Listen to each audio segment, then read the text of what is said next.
Hey guys, tonight we're diving into something truly fascinating.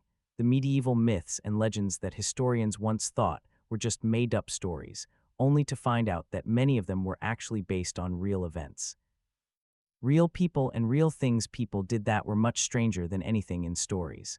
We're talking about berserkers who really did fight in a wild, trance-like rage, dancing plagues that actually killed people, and trial by ordeal that was real medieval justice. So before you get too comfortable with those familiar fairy tale pictures of life in the Middle Ages, take a moment to like this video if you enjoy finding the hidden truths buried under centuries of legends.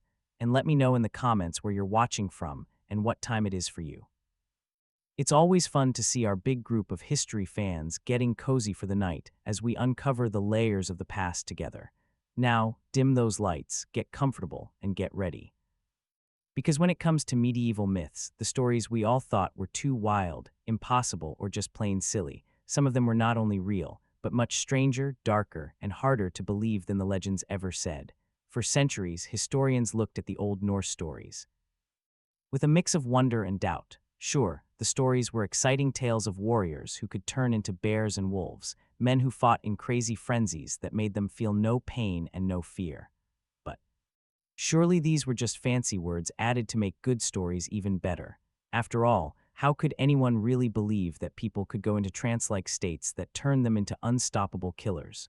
Well, as it turns out, the berserkers were very real, and their famous rage was based on real ways of doing things that were much smarter and much scarier than the people who wrote about them back then could have guessed. The word berserker itself gives us our first hint. It comes from the Old Norse word berserker, which literally means bear shirt or bear skin. These weren't just warriors who happened to wear animal skins. They were men who believed they could take on the spirit and strength of the bear itself. And evidence dug up from the ground suggests they weren't completely wrong. Recent digs at Viking burial sites have found something amazing. Graves that hold not just weapons and treasure, but carefully saved bear and wolf skins, often buried next to warriors in ways that show these animal skins weren't just clothes. They were holy objects, spiritual tools that people believed would turn the person wearing them into something more than human. But the real big discovery in understanding berserkers came when scientists started looking at the kinds of drugs people in medieval Scandinavia might have used. You see, the forests of Norway, Sweden, and Denmark are home to a special kind of mushroom that Viking Age people would have known well, Amanita muscaria, the fly agaric mushroom. This isn't just any mushroom. Amanita muscaria is strongly mind-changing, with chemicals that can cause exactly the kind of changed states written about in the old stories. People who take it report feeling super strong, completely fearless, and not feeling pain for hours. They also report seeing and hearing things that aren't there, uncontrollable rage, and the feeling of turning into animals. Sound familiar? It should, because these are exactly the things said about berserkers in old writings. Stories from enemies of the Vikings describe meeting warriors who seem to be in changed states of mind. The Anglo-Saxon Chronicle, written by monks who had every reason to make Vikings sound worse, still gives descriptions that match perfectly. Men who howled like wolves, who bit their shields in anger, who seemed to feel no pain from wounds that would stop normal warriors. One very detailed story comes from the Byzantine Empire, where Viking soldiers served in the elite Varangian Guard. A Byzantine writer describes watching these northern warriors get ready for battle by eating holy mushrooms and going into what he calls the fury of the bear. He says they would foam at the mouth, their eyes would roll back, and they would speak in languages no one could understand. But here's where it gets really interesting. Modern studies of Amanita muscaria have shown that the mushroom's effects can be made stronger and more controlled by preparing it in special ways. The mushrooms can be dried, cooked slowly, or mixed with other things to make different kinds of mind-changing experiences. Some ways make calm, thoughtful states. Others create the kind of wild, uncontrollable rage written about in the old stories. Evidence dug up from the ground suggests that people in the Viking Age were very skilled at using drugs and knew exactly how to use these mushrooms. Digs have found special pots that seem to have been used for making and storing mind-changing mixtures. Tests on the leftover stuff in these pots have found chemicals that match processed Amanita muscaria. Even more amazing, some of these pots have been found in graves next to what look like instruction books, stone writings, that tell exact ways to prepare it and how much to take. It seems the knowledge of how to make berserker rage was carefully kept secret and passed down through generations of warrior healers. But the berserkers weren't just drug-crazy madmen. They were top warriors who spent years training to learn how to use and control their changed states. The old stories describe long joining ceremonies that could last for months, during which young warriors would learn to put on the bear or become the wolf. These ceremonies weren't just about taking mind-changing mushrooms. They included not eating, deep thinking, hard body training, and mind preparation. The goal wasn't just to become fearless in battle, it was to become something more than human, to go beyond the normal limits of the human body and mind. Old writings describe berserkers as able to fight for hours without getting tired, to ignore wounds that would stop normal men, and to scare their enemies so much that whole armies would run away just seeing them. While some of this was surely made bigger than real life, modern knowledge of the body effects of certain mind-changing drugs suggests that much of it may have been really true.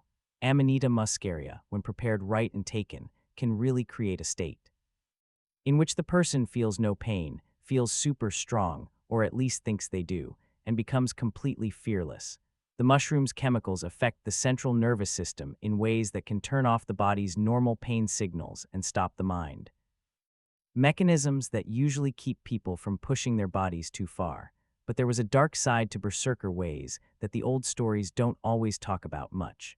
The same changed states that made these warriors so strong in battle also made them dangerous to their own people. There are many stories of berserkers who couldn't control their rage, who attacked their own friends, or who stayed in their changed states long after battles were over. Some writings describe berserkers who had to be tied up after battles, who would attack anyone who came close until the effects wore off. Others tell of warriors who got hooked on their changed states, who took the holy mushrooms so often that they couldn't act normally in everyday life. This may explain why berserker ways slowly disappeared from Scandinavian lands. As Viking groups settled down and became Christian, there was less room for warriors who might suddenly turn violent. The old ways of the bear warriors were slowly stopped, and the knowledge of how to make berserker rage was lost. But the memory of the berserkers lived on in other ways. The word berserk entered the English language to mean wild, out-of-control anger. The picture of the unstoppable warrior who feels no pain and no fear became a common hero in stories, and the idea that people could go beyond their normal limits through spiritual or drug means became a big theme in Western culture. Modern army scientists have even studied old stories of berserkers as part of their work on how well soldiers fight and the mind side of war. Some of their discoveries are upsetting. It seems that the berserker state, while great in battle, cost a huge amount mentally. Many of the warriors who often went into these changed states showed signs of what we now call severe PTSD, deep sadness, and other mental health problems. Evidence dug from the ground supports this. Bones of people buried with berserker things often show signs of long-term stress, not enough food, and wounds that look like they hurt themselves. It seems that the price of becoming more than human was often losing their humanity. But perhaps the most amazing thing about the berserkers is how their story shows the tricky connection between myth and real life in medieval times. What seemed like pure made-up stories, warriors who could turn into animals, men who could become unable to feel pain through spiritual ways, turned out to be based on a smart understanding of human minds and drugs. The berserkers weren't made-up monsters. They were real people who used real methods to reach amazing states of mind. Their ways were dangerous. Their life was not something that could last. And their effect on their communities was often harmful. But they were also pioneers in exploring what humans can do, pushing the limits of what the human mind and body can handle. Today, as we keep studying the effects of mind-changing mushrooms on human thinking, the berserkers remind us that our ancestors were much smarter than we often think. They may not have known the science behind their ways, but they knew the results. They knew how to make warriors who could go beyond normal human limits, even if the cost was often their minds and their lives. The next time you hear someone described as going berserk, remember that you're using a word that comes from one of the most amazing warrior groups in human history. The berserkers may be Gone, but their memory lives on in our language, our stories, and our continuing wonder about what humans are really able to do when they push past the edges of normal life. The fire crackles softly as we go deeper into the night, and the shadows seem to dance with the memory of ancient warriors who wore the skins of bears and wolves, who howled at the moon, and who found that sometimes the line between myth and real life is thinner than we want to think. Picture this. It's a hot summer day in Strasbourg, France, in the year 1518. The city is already having a hard time with not enough food, sickness, and people fighting when something never seen before starts happening in the streets. A woman named Frau Trophia steps out of her house and starts to dance. Not the happy dancing you might see at a party, but something much more upsetting. A wild can't-stop movement that seems to take over her whole body. For hours she dances without stopping, without music, without any clear reason. Her feet bleed, her body shakes, but still she keeps going. Neighbors come to watch, at first thinking it's some kind of show or holy excitement. But as the hours turn into a whole day, and Frau Trophia shows no signs of stopping, the laughing turns to worry, and worry turns to fear. Because this isn't a show. This is the start of one of the strangest and deadliest outbreaks in recorded history. The Dancing Plague of 1518, a happening so weird that historians thought it was just old made-up stories for hundreds of years until they started finding the proof. Within days of Frau Trophia's first dancing, others started to join her. Not because they wanted to, not as some kind of copying, but as if they were forced by the same strange power that had taken her. By the end of the first week, dozens of people were dancing in the streets of Strasbourg. By the end of the month, the number had grown to over 400. These weren't short moments of strange behavior. People danced for days, weeks, even months without stopping. They danced until their feet bled through their shoes. They danced until they fell down from being too tired. They danced until their hearts stopped from the hard work. And many of them died dancing. Old writings describe scenes that seem almost impossible to believe.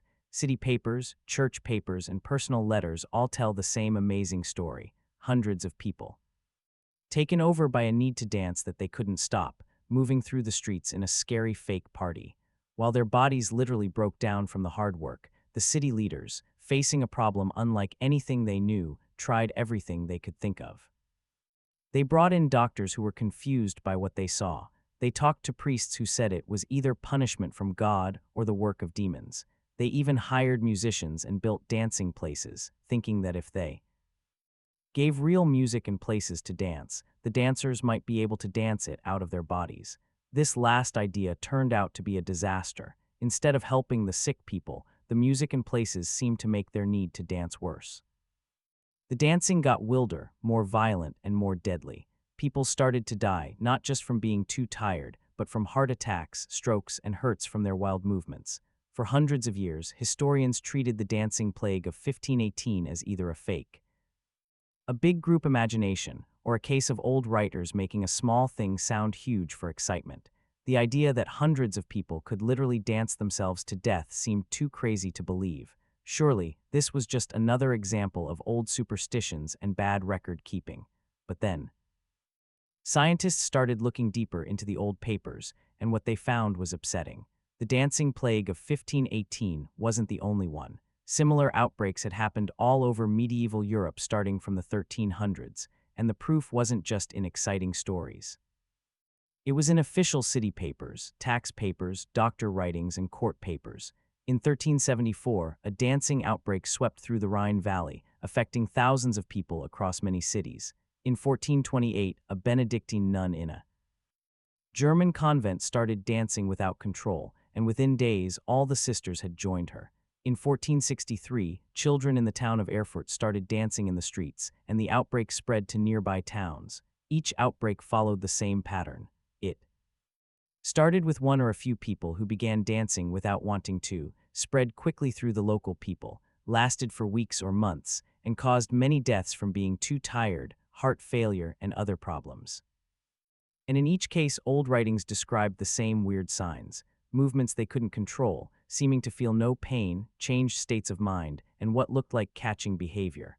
Modern scientists have come up with several ideas to explain these outbreaks, and the best one involves a mix of ergot poisoning, big group mind sickness, and hard times in society.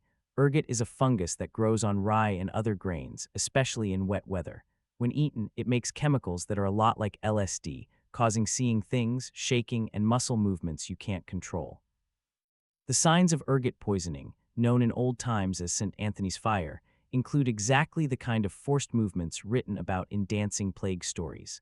But ergot poisoning by itself doesn't explain why these outbreaks spread or why they were all about dancing. This is where big group mind sickness comes in, also known as mass hysteria. This is a real thing that happens when mind signs spread through a group by people copying each other, when people are under huge stress from not enough food, sickness, big changes in society, or bad treatment because of religion. They become extra likely to have this kind of group mind breakdown. The dancing plagues happened during times of very hard stress in medieval Europe. The 1300s and 1400s were full of repeated times with no food, terrible sicknesses, fights about religion, and big changes in society. Communities were often just barely surviving, and people were looking for reasons for their pain and ways to deal with their hopelessness. In this setting, dancing may have been both a sign of pain and a way to try to feel better. Many old cultures thought dancing could heal, clean the spirit, and talk to God.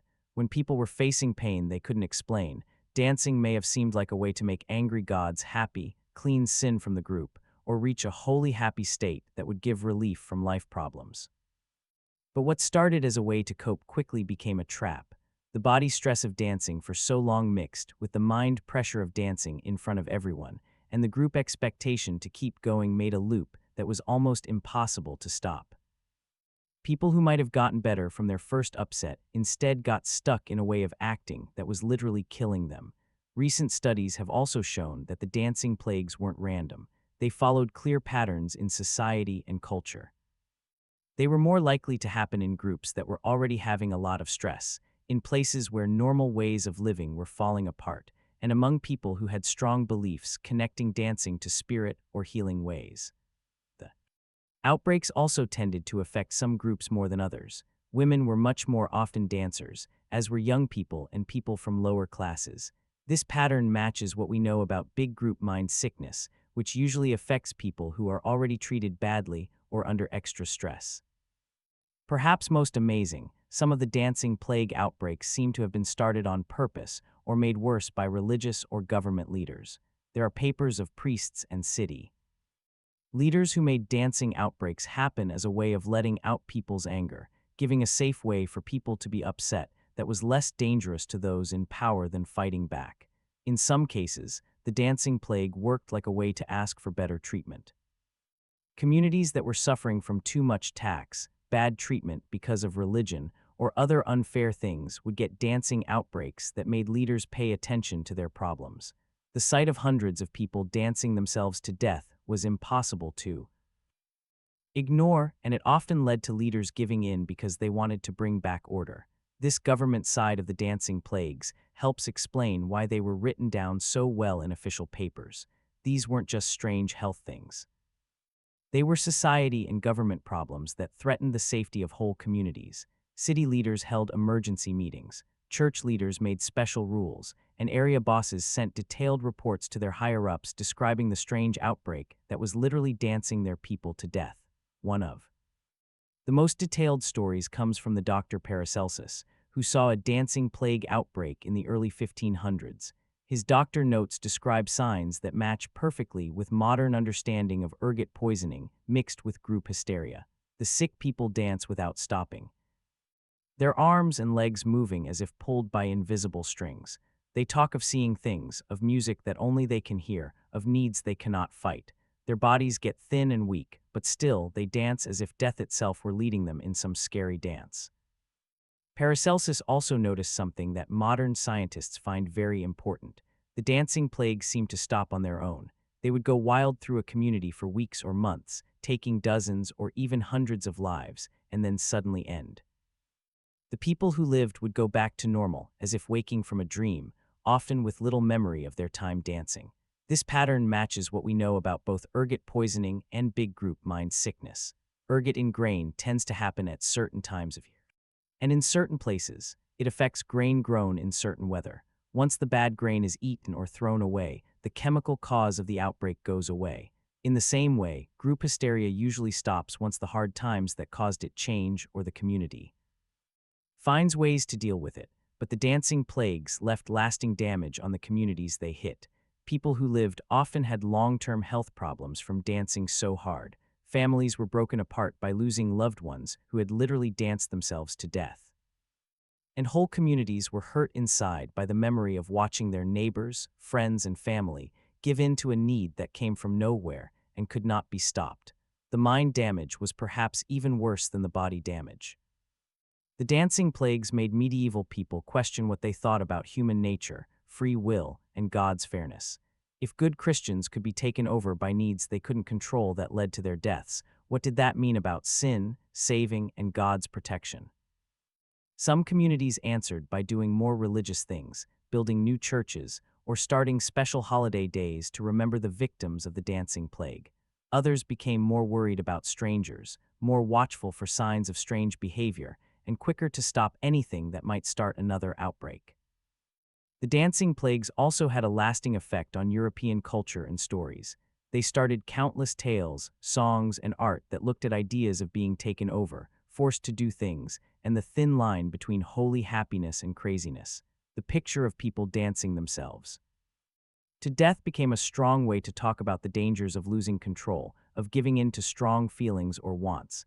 Even today, the dancing plagues still interest scientists and regular people. They are a special mix of medicine, mind science, group studies, and history, a thing that was at the same time about one person and about everyone, body and mind, natural and not natural. Modern cases of big group mind sickness, from the Salem witch trials to newer cases of group hysteria in schools and jobs, show that the same things that caused the dancing plagues are still around. When people are under huge stress, when normal ways of living are falling apart, when communities are looking for answers for pain they can't explain, the same patterns of group mind breakdown can still happen. The difference is that we now have better ways to understand and help these outbreaks. We know about the part ergot and other poisons play in causing strange behavior. We understand the mind side of group hysteria and how copying spreads through groups. We have medical ways that can help people get better from the body and mind effects of these things, but we also have to admit that our modern world makes its own kinds of stress and group pressure that can start similar outbreaks. The dancing plagues of medieval Europe may seem like very old history, but they teach important lessons about how easily human minds can break and the power of group copying. As we sit by the fire tonight, listening to the wind outside and thinking about those dancers long ago who moved through the streets of Strasbourg until their hearts stopped, we might ask ourselves, what needs drive us today? What invisible things shape our actions in ways we don't fully see?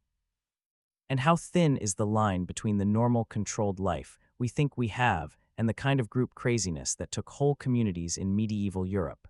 The dancing plagues remind us that humans are much more easily broken and much more connected to each other than we often think.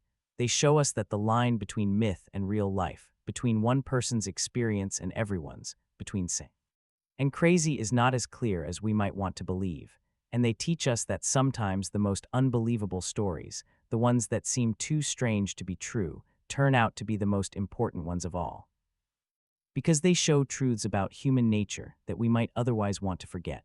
Truths that are as important today as they were 500 years ago when Frau Trophia stepped out of her house in Strasbourg and started to dance. The fire burns lower as we get ready to go deeper into the night, and in the dancing shadows on the wall, we might almost see the ghostly shapes of those medieval dancers still moving to music that only they could hear. Still stuck in a dance that started as healing and ended as death, still reminding us that the human spirit is able to do both amazing beauty and terrible harm to itself. In the summer of 1212, something amazing started to happen in the French countryside near Chartres. 12-year-old shepherd boy named Stephen said that Jesus Christ had come to him while he was watching his sheep, telling him to lead a crusade of children to the Holy Land, not with swords and big war machines, but with pure faith and innocent hearts that would win where grown-up warriors had lost. For hundreds of years, historians thought the children's crusade was pure legend, a nice story made up by old writers to show the power of faith or the mistake of wrong religious excitement. The idea that thousands of children would leave their homes to walk across Europe on a hopeless religious trip seemed too wild to be true. Surely, this was just another example of old storytelling, where teaching lessons was more important than real facts. But as scientists started looking deeper into old papers, they found something upsetting. The Children's Crusade wasn't a myth at all. It was a real happening that involved real children, real pain, and real sadness on a scale that old writers may have actually made sound smaller than it was. The story starts with Stephen of Cloyes, a shepherd boy who said he had a holy vision while working in the fields outside his village. According to him, Jesus came to him as a traveler and gave him a letter telling him to preach a new crusade. This crusade would be different from the bloody army fights that had happened before. It would be led by children whose pure hearts would let them win where grown-up warriors had lost. Stephen's message was simple but strong. The Mediterranean Sea would open up for the children just like the Red Sea had opened for Moses, letting them walk on dry ground to Jerusalem. Once there, just being there would turn the Muslims to Christianity, so no fighting would be needed. It was a vision that mixed Bible stories with the strong religion feelings of the time, and it turned out to be very powerful. Word of Stephen's vision spread fast through the French countryside, carried by traveling preachers, travelers on holy trips, and sellers who were already moving along the usual roads. Within weeks, children from all over northern France were leaving their homes and families to join what they thought would be a miracle trip to the Holy Land. The number of kids was huge. Old writings describe long lines of children, some as young as 7 or 8, walking along the roads toward Paris, where Stephen had promised to bring together his army of young crusaders. They came from all kinds of families, farm children who left their family farms, children of sellers who left their learning jobs, even children of rich families who sneaked away from their teachers and guards. What makes this even more amazing is that it wasn't just happening in France. At almost the exact same time, a similar group was starting in Germany, led by a boy named Nicholas, who said he had gotten his own holy vision. The German Children's Crusade took a different path. They planned to cross the Alps into Italy and then sail from the port of Genoa to the Holy Land. For hundreds of years, historians thought that these two groups happening at the same time were either made up or way too big in stories. The idea that thousands of children could suddenly organize themselves into two separate crusading groups seemed impossible. Life in the Middle Ages was very organized and controlled. Children didn't just walk away on religious trips without grown-ups watching and helping, but recent studies have shown that the Children's Crusade happened during a time of very strong religious feelings and big changes in society that made such a group not only possible, but almost sure to happen. The early 1200s were full of wide belief that the end of the world was coming soon, popular religious groups that went against the official church power, and growing anger with the failure of the official crusades to take back Jerusalem. The Fourth Crusade, which had ended in 1204, had been a special disaster. Instead of freeing the Holy Land, the Crusaders had attacked Constantinople, the greatest Christian city in the world. This betrayal of Christian togetherness had shocked and upset many believers who started to look for other ways to serve God and help Christianity. Into this time of religious trouble and people being upset came the message of the child leaders that pure hearts and faith could win where army power and government plans had lost. It was a message that touched people deeply who had lost trust in the official church leaders and the usual ways of crusading. Evidence dug from the ground has proved many details of the Children's Crusade that historians once thought were made up. Digs along the paths taken by the Child Crusaders have found proof of big groups of people moving through the countryside during the summer of 1212. Records from monasteries show extra children asking for food and a place to sleep during this time. Church papers record special prayers and services held for the pure Crusaders. Even more strong is the written proof that has lived in different places across Europe. City papers from Paris describe the coming of huge numbers of children, led by a young shepherd who said he had God's power. Italian writings record the German children going through the Alpine mountains. Port papers from Marseille and Genoa record groups of children trying to get boats to the Holy Land. But what happened to these children? This is where the story becomes really sad and where the old papers become both more clear and more upsetting. The French children led by Stephen got as far as Marseille, where they thought the Mediterranean Sea would open for them. When this miracle didn't happen, the group started to fall apart. Some children tried to go home, but many had gone too far and were too weak to make the trip. Others were sold as slaves by bad sellers who had followed the crusade looking for ways to make money from the children's hopelessness. The German children had an even worse end. Those who lived through crossing the Alps, and many didn't, dying from cold, hunger, and sickness in the mountain paths, found themselves stuck in Italian ports with no way to keep going. Some were taken in by local monasteries or kind groups, but many others just disappeared into the poor parts of medieval cities. Recent studies have found proof that some of the children really were sold as slaves, just like the old writers said. Papers from North African markets record the sale of young European slaves during the time right after the Children's Crusade. Boat papers from Italian ports show ships leaving for Muslim lands with people cargo that matches the missing crusaders. But perhaps the most upsetting discovery has been proof that the Children's Crusade may not have been as much on its own as it seemed. Some historians now think that the group was on purpose helped and used by grown-ups who saw a chance to make money from the children's religious excitement. There are papers of sellers who gave food and things to the child crusaders at very high prices that left many families with no money. There are stories of boat captains who promised to take the children to the Holy Land for free, only to sell them as slaves once they were on the boats. There are even ideas that some church leaders helped the group as a way of sending popular religious excitement away from more dangerous kinds of fighting back. This darker way of seeing the Children's Crusade is supported by what we know about how medieval people thought about children and being a child. In the 1200s, children were not seen as pure beings who needed protection and care. They were seen as little grown-ups who could be expected to work, fight, and die for the same reasons as older people. The idea that thousands of children could be sent on a dangerous religious trip without enough grown-up watching was not as shocking to medieval people as it would be to us today. The Children's Crusade also shows the tricky connection between popular religious groups and official church power in medieval Europe.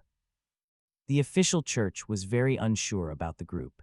It couldn't openly go against what seemed to be a trip started by God, but it also couldn't support a plan that went against normal church order and power.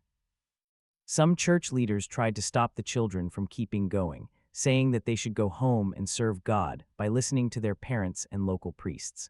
Others saw the group as a sign of God being unhappy with the church's mistakes and told the children to keep going.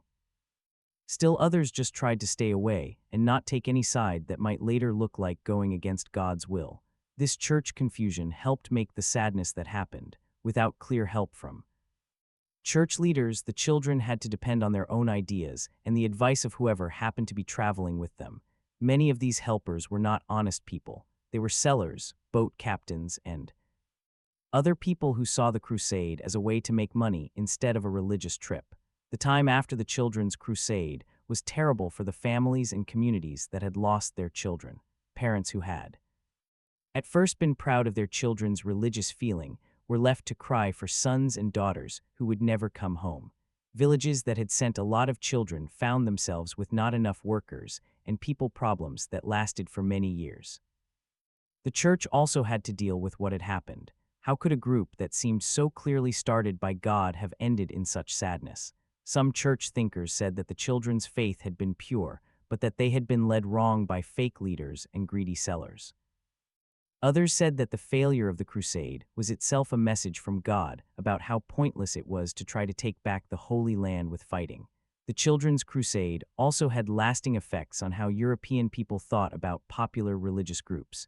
Church leaders became much more careful about claims of messages from God, especially when they came from children or other people who were not powerful. New rules were made for checking and proving religious visions, and more importance was put on the power of church order and leaders. But perhaps the biggest memory of the Children's Crusade was its effect on European stories and culture. The story of the pure children who went out to serve God and ended up hurt by grown-up greed and tricks became a strong picture of lost purity and broken faith. It started countless works of art, books, and music that looked at ideas of religious love, people using others, and the weakness of the young. The Children's Crusade also reminds us of how easily religious excitement can be used and taken advantage of by people with not-so-good reasons. The children who followed Stephen and Nicholas were real in their faith and honest in their wish to serve God, but their purity and not knowing much made them easy targets for grown-ups who saw them as ways to make money instead of as people who needed protection and care. As we sit by the fire tonight thinking about those children long ago who walked the roads of medieval Europe with such hope and faith, we might ask ourselves, how different is our world from theirs? Do we still see groups of excited people that are used by those in power? Do we still have weak people that are taken advantage of by those who should be keeping them safe? The Children's Crusade reminds us that the line between faith and going too far, between being inspired and being used, between hope and sadness, is often thinner than we want to believe. It shows us that even the best reasons can lead to terrible endings when they are not guided by wisdom, experience, and real care for people, and it teaches us that sometimes the most heartbreaking stories are the ones that really happened, the ones where real children paid the price for grown-up mistakes, where real faith was hurt by human greed, and where the pure suffered for the wrongs of those who should have known better. The fire crackles softly as we get ready to go deeper into the night, and in the dancing flames, we might see the ghostly shapes of those medieval children, still walking the roads of Europe, still believing that their faith will be enough to open the seas and change the world, still trusting in grown-ups who have already decided to hurt them. Their story is a reminder that myths and legends often have more truth than we think, and that the most unbelievable tales are sometimes the ones we most need to remember. The flames dance lower in our fireplace as we settle deeper into the night. And I want to tell you about something that sounds completely crazy by today's rules. Picture this. You're accused of stealing in medieval Europe, and instead of getting a lawyer or going in front of a group of people to decide, you have to put your hand into boiling water to pick up a stone. If your burns heal nicely in 3 days, you're not guilty. If they get infected, well, you're probably already dead from the infection, so being guilty doesn't matter anymore. This was trial by ordeal. And for the longest time, historians thought it was the height of medieval foolishness, surely proof that our ancestors were superstitious people who thought God would really step in to stop innocent people from getting burned. But here's where things get interesting and a little hard for those of us who like to feel smarter than the past. Recent studies suggest that trial by ordeal wasn't random at all. It was actually a surprisingly good justice system that mixed religious show with some pretty smart mind tricks. Think about it this way. In a small medieval village, serious crimes almost never happened without someone knowing something. If someone stole the church silver or killed the miller, chances are several people had ideas about who did it. But nobody wanted to be the one to say it out loud, because that could start family fights that lasted for years. Enter trial by ordeal, the perfect way to put huge pressure on the whole village. The accused would spend days getting ready for their God test while the whole village watched and talked. Church bells would ring, priests would pray, and everyone would come to watch God's decision. The mind pressure was huge. Now, here's what modern scientists found that's really interesting. Many of the people who went through trial by ordeal never actually touched the boiling water. They admitted guilt before the ceremony was finished. The ritual itself, all that waiting, all that watching by everyone, all that time to think about meeting God with blood on your hands, broke people who might never have admitted anything under normal questions. For those who did go through with the ordeal, the results weren't as random as they seemed. Innocent people, really sure they were innocent and right with God, went to the test pretty calm. Stress and worry, it turns out, actually make burns worse by changing blood flow and healing. Calm, sure people really healed faster from the same injuries. Guilty people, on the other hand, were often mind wrecks by the time they got to the boiling pot. Medieval people really believed God saw everything, and facing what they thought would be direct judgment from God was scary. That fear turned into worse healing results. But wait, there's more. The priests and leaders running these ordeals weren't foolish. They had years of experience reading people, and they had ways to change results. The water temperature could be made a little lower. The checking of wounds after 3 days was up to them. Innocent people often had family and friends giving good care during the waiting time, while guilty people might find themselves with no help at all. Evidence dug up from medieval churches has even found special pots for heating water and metal, some showing signs of being treated with things that would change how hot they got or how much they hurt. The system had ways to bend that let experienced people push results toward what they thought was true. Number studies suggest trial by ordeal was right about 90% of the time, better than many modern justice systems, not because God was stepping in, but because it was a carefully made way to get confessions and use what the village already knew about who really did crimes. Is this fair? By our rules, absolutely not. But for small communities with no science to solve crimes, no real police and no DNA tests, it was a surprisingly good way to keep order while making everyone, including the accused, feel that truth would win in the end. As we get ready to go deeper into the night's mysteries, we might think about how often what seems like simple superstition turns out to be smart wisdom dressed in religious clothes. Our ancestors weren't stupid. They were solving real problems with the things they had. And sometimes their answers worked better than we'd like to admit. The fire crackles softly as we settle deeper into our chairs, and outside the wind carries whispers of other mysteries waiting to be found. Speaking of whispers in the wind, as midnight gets close and the wind gets stronger outside our windows, let me tell you about one of medieval Europe's most scary legends, the Wild Hunt, a ghostly group of supernatural riders who flew across winter skies, collecting souls and bringing bad luck to anyone unlucky enough to see them go by. Picture scared villagers closing windows and blocking doors when they heard the thunder of hooves above, the howling of ghost dogs, and the sound of otherworld hunting horns echoing through storm clouds. For hundreds of years, scholars laughed at these stories. Thunder is thunder, they said. Wind is wind. Medieval people just put their fears onto normal weather because they didn't understand science. But then scientists started matching old stories of wild hunt sightings with star records and weather information, and they found something amazing. Many of these supernatural meetings happened at the same time as special air events that would have made really amazing sights and sounds in the sky. The big discovery came when scientists realized that many wild hunt stories matched descriptions of the aurora borealis, the northern lights. During times of strong sun activity, northern lights can show up much farther south than normal, reaching places where people had never seen them. Imagine seeing the sky suddenly light up with dancing, pulsing lights that change from light white to deep red, moving in ways that could easily look like riders galloping through the clouds. Old writers describe the wild hunt with amazing sameness across different countries and languages. Lights that moved in groups across the sky, colors that changed and danced, the wavy movement that gives northern lights their name. They were seeing real sky events and understanding them through the only way they knew, their stories of gods, spirits, and supernatural powers. But northern lights alone don't explain everything. Scientists also found that many sightings matched atmospheric ducting, unusual weather that can carry sounds very far and make them seem to come from the sky. The howling of real hunting dogs, the thunder of real horses. Even the calls of flying birds could be carried hundreds of miles through the air and seem to come from the sky itself. Evidence dug up supports this idea.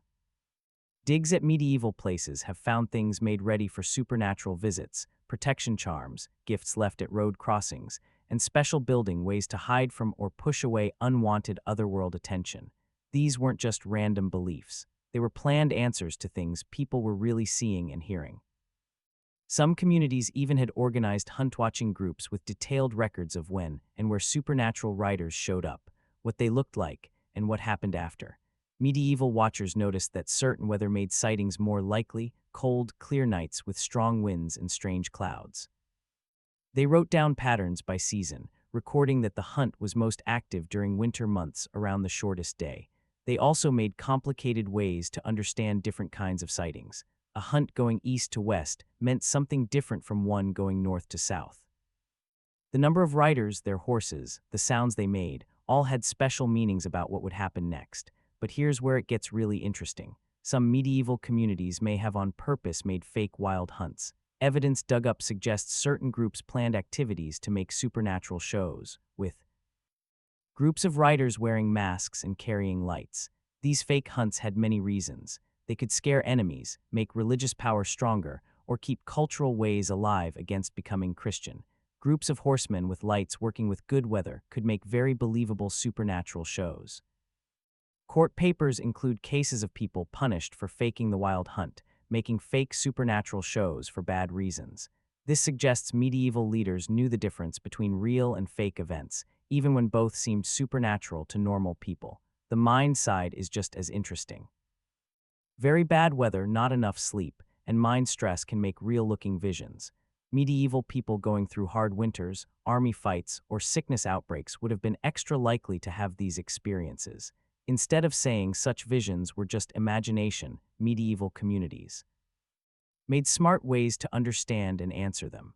The wild hunt worked as a cultural way for dealing with group pain, explaining natural disasters, and keeping people together in the face of things they couldn't explain. The hunt also worked as an early warning. Communities that saw the wild hunt often had real disasters within months, not because supernatural riders caused these things, but because the weather and people conditions that made hunt sightings were also connected to higher chances of no food, sickness, and war. Medieval watchers were very good at seeing patterns, even without knowing the real reasons. Their belief that the wild hunt told of disaster was often right, not because of magic, but because both things were signs of bigger nature stresses. As midnight comes and the wind gets stronger outside our windows, we might listen more carefully to the sounds in the dark. Our ancestors heard the same winds, saw the same strange lights dancing across winter skies, and made stories to make sense of things that were bigger than their understanding, but not bigger than their watching. The ghostly riders may be gone from our skies, explained away by science and pushed away by electric lights, but their memory stays as a reminder that the world is still full of wonders we don't fully understand, and that sometimes the most important truths aren't the ones we can measure, but the ones that help us face mystery with courage and friends. The clock strikes midnight, and as we go into the deepest part of our journey, even stranger things wait for us. As the clock strikes midnight and we move into the deepest part of our journey, I want to tell you about one of history's most scary pictures. The plague doctor in his long black robe and strange, beaked mask walking through streets full of the dead and dying like some medieval sign of the end. That picture is unforgettable once you've seen it. A tall person in a waxed leather coat that goes to the ankles, wide hat, leather gloves covering all skin, and that scary bird-like beak sticking out almost a foot from the face, with dark glass eyes that make the person look more like a demon than a healer. For hundreds of years, medical historians looked at plague doctors and saw everything bad with medieval medicine: fake doctors, superstitions, costumes made more to scare than to heal. The whole outfit seemed like fancy show with no medical reason besides scaring people. Boy, were they wrong. Recent looks at plague doctor things have shown something amazing. Every single part of that scary costume had a real medical reason, and many of the main ideas were more based on science than the treatments that came after them. Let's start with that strange beak. It wasn't just for looks. It was an early way to clean the air. The empty inside was filled with sweet-smelling things, herbs, spices, and other stuff medieval doctors thought could clean bad air.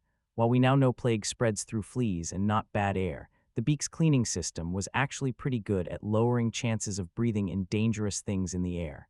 Tests on old masks have shown smart knowledge of things that kill germs. Rosemary and thyme have natural germ killers. Certain spices and tree sap have real cleaning power. Even some of the stranger things, powdered rocks, rare minerals, may have had real protection based on their chemicals. The long leather coat was covered with wax and other things to make it waterproof, to make a smooth surface that germs couldn't easily stick to, and that could be cleaned between patients. Modern germ studies confirm this way was very good. Germs have trouble staying on waxy surfaces and can be easily washed off with simple cleaning. Computer models have shown that the whole design made air move in ways that pushed possibly bad air away from the doctor's body. The mask made air pressure that stopped breathing in dangerous bits. The many layers of protection made accidental contact very unlikely, but the costume did more than body protection. The scary look made mind distance that let doctors work with dying people without getting too sad. The mask really separated the doctor from the human pain they saw, letting them focus on doctor work instead of becoming frozen by sadness. The strong look also worked as a clear sign of who they were during chaos. When plague came, normal life fell apart. People ran away, left families, refused to help strangers. The special costume.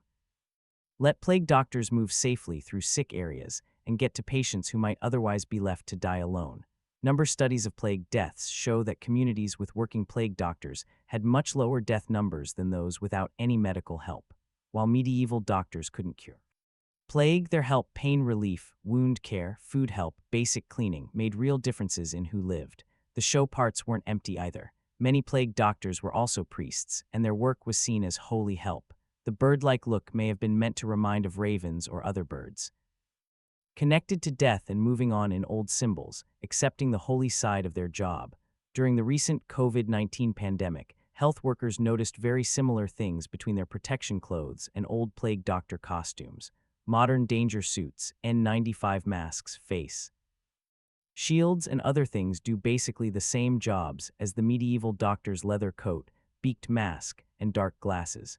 The mind challenges facing modern health workers during sickness outbreaks also match plague doctor experiences, keeping work distance while seeing huge pain, using protection rules for both body safety and mind survival, depending on special medical clothes as both real protection and work sign. As we go through the darkest hour of night, thinking about those masked people who walked bravely into plague houses where others were afraid to go, we might think about what their example teaches us about the connection between knowing and doing, between understanding and helpful action. Plague doctors didn't understand germ science, but they understood spreading. They didn't know about bacteria and viruses, but they knew about blocking contact. They didn't have modern medicine, but they had careful watching, keeping good records, and courage to keep trying new ways when old ones didn't work. Their strange costumes may have looked supernatural, but they were really examples of medicine based on facts at its best. Real answers made through experience, tested through trying and seeing, improved through years of practice.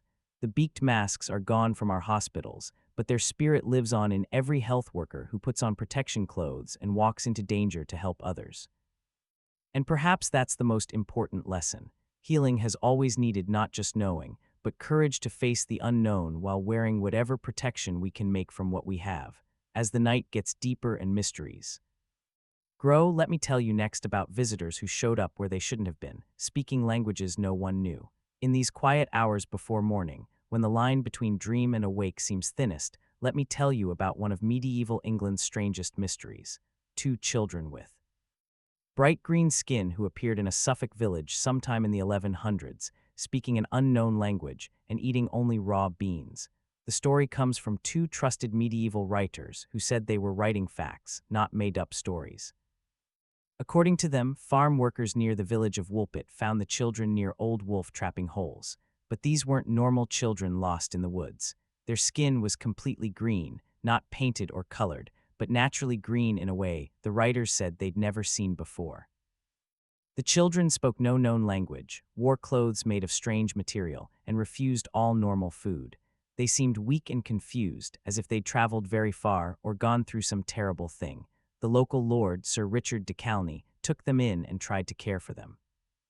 For hundreds of years, historians thought this was clearly fantasy, a teaching story that somehow got mixed with real history records. Green-skinned children coming from nowhere, speaking unknown languages. Come on, but here's what makes the story interesting. It wasn't a simple fairy tale. The writers gave lots of details about what happened next. Over months and years, the children at first would only eat raw beans. Slowly, they took other foods and their health got better. The boy, who seemed younger, stayed sick and died within months, but the girl lived. And here's where it gets really interesting. Over time, her green color faded until her skin looked normal, though it kept a slight olive color. As she learned English, she gave answers about where she came from. She said she and her brother came from a land of never-ending twilight where everyone had green skin like theirs. She said they'd been watching their father's cows when they heard bells and followed the sound through underground tunnels until they came out in the bright sunlight of our world. The girl finally fit into English life. She was baptized Agnes, learned to live normally among the villagers, and some stories say she married and had a normal life. But she stayed a little different, more serious and thoughtful than her neighbors, with what people called an otherworld feel. Modern scientists have made dozens of ideas, but no final answers. The most medical-sounding explanation centers on hypochromic anemia, a problem caused by very bad not eating right that can give skin a clearly greenish color. If the children had been living on very little food, like raw beans, they might well have gotten food problems bad enough to cause green skin. This idea gets stronger from the girl's getting better as her food got better and explains the boy's death. Very bad not eating right is often deadly in young children, but it doesn't explain everything. How did they get to Woolpit? Why didn't they speak English? Where did they really come from? Some scientists suggest they were Flemish refugees who'd gotten separated from their families during 1100s government fights. The Flemish spoke a language completely different to English villagers and might have had different food ways that seemed strange to their rescuers. The land of St. Martin the girl talked about could be a real Flemish village named after St. Martin of Tours. Evidence dug up shows 1100s moving by. Foreign refugees in the Woolpit area, and there are records of government problems that could have moved families and separated children from parents. The underground tunnels might have been real caves or mine holes where lost children could get trapped and confused. More unusual ideas suggest poison from medieval mining work. Copper poisoning can cause greenish skin color, while contact with different metals can cause confusion, memory loss, and changes in what they want to eat. If the children came from a poisoned area, their strange look and actions might come from long-term metal poisoning. But perhaps the most amazing part isn't what caused their green skin, it's how medieval people answered. The villagers didn't push them away, they took them in, cared for them, and helped them get used to normal life. This teaches us something important about how people in the Middle Ages thought about strange and unexplained things. People back then definitely believed in supernatural powers, but they also had real experience with refugees, people forced to leave their homes, and people from other countries. Strange looks and unfamiliar ways did not automatically mean the person was supernatural. They knew that being different did not always mean being dangerous. The writers who wrote down this story also showed good judgment. Both were educated men who were used to telling trustworthy stories from untrue ones. The fact that they decided to write this down means they thought it was believable, even if they could not explain it completely. All through history, people have met refugees, people who lived through disasters, and people with unusual health problems. The stories we call fairy tales might actually keep real memories of meetings with people whose past and lives were mysterious to the people who took them in.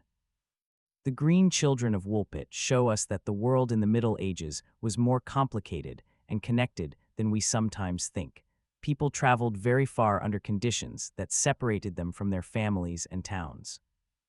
Children especially could end up far from home with no clear memory of how they got there or where they came from.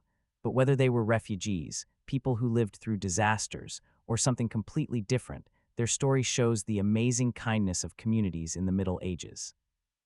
When faced with children from unknown places, the people of Woolpit answered with kindness instead of fear. They did not need to know where the children came from to see that they needed help.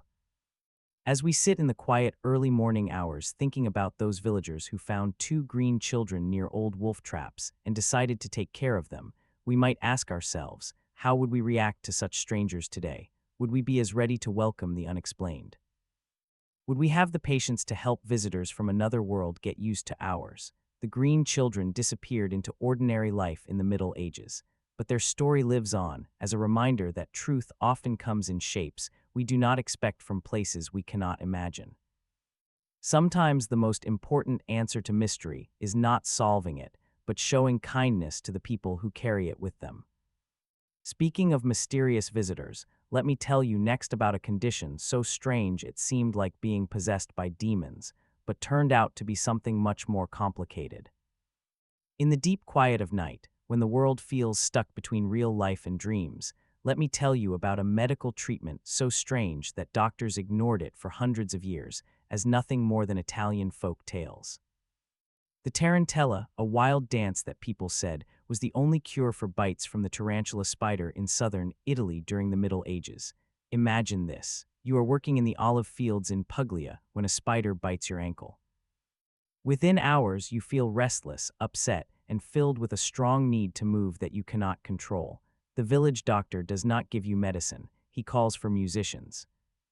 They play special songs at certain speeds while you dance, first slowly but faster, and with more grace until you fall down from being so tired. When you wake up, you are completely cured. To modern doctors who study history, this sounded like silly old stories. Spider bites making people dance without stopping, more dancing as the cure. It seemed like proof of how foolish medicine was before science. But scientists who studied old records and the real spiders found something amazing. The tarantella cure was built on careful watching of real health problems, and the treatment often really worked. The European wolf spider, called Lycosa tarantula, really lives all over southern Italy, and its bite can cause serious symptoms. Pain in that spot, swelling, tight muscles, feeling sick to your stomach, and effects on the nervous system. But what made tarantula bites special was not just the body effects, it was how healers in the Middle Ages learned to treat them. Here is the main discovery. Many symptoms that people blamed on spider bites were actually the same as anxiety problems and panic attacks. The bite might cause some body pain, but the biggest trouble often came from the person's scared mind after being bitten. In southern Italy back then, people believed tarantula bites could kill you. That fear and worry could start a chain of mind and body symptoms, panic attacks, tight muscles, fast heartbeat that hurt more than the poison itself. But the tarantella cure helped these symptoms with smart mixes of hard exercise, help from friends and family, and changed states of mind that modern doctors now know really help healing. The hard dancing did many things. It let out tight muscles and nervous energy, made blood move better, helped get poison out through sweat, and made the body release happy chemicals that lowered pain and made people feel good. The help from other people was just as important. Treating tarantism brought the whole village together. Musicians came to play the needed songs, family and neighbors gave support, and the sick person became the center of big healing ceremonies.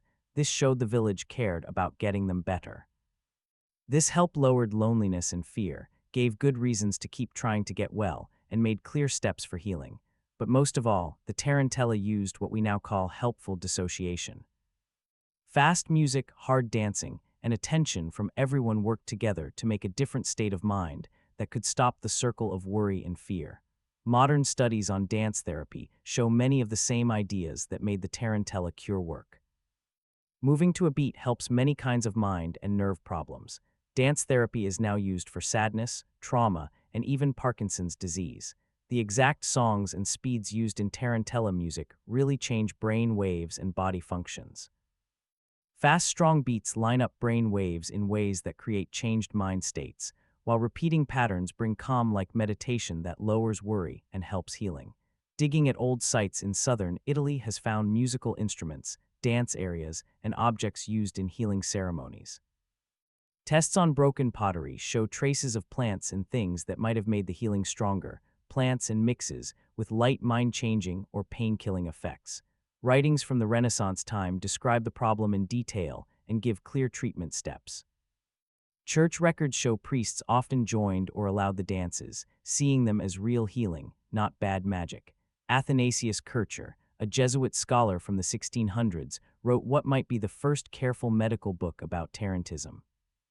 His work shows educated people saw it as a complicated problem that needed careful watching and planned treatment.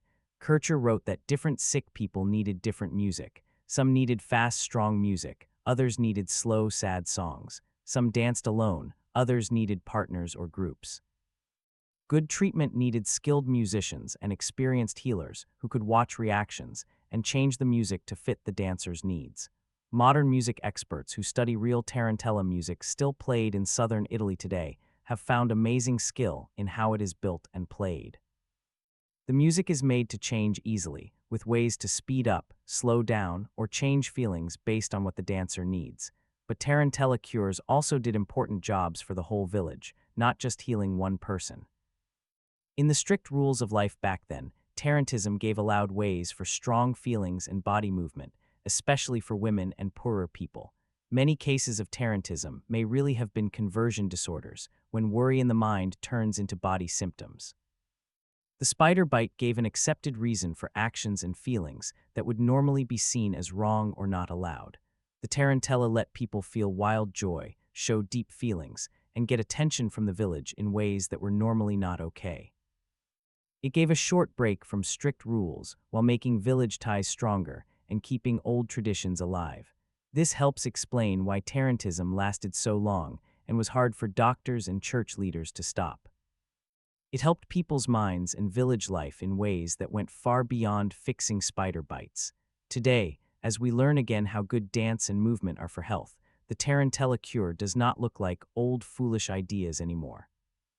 Instead, it looks like smart whole-body medicine that understood the hard mix of body symptoms, mind pain, and feeling alone that makes many sicknesses.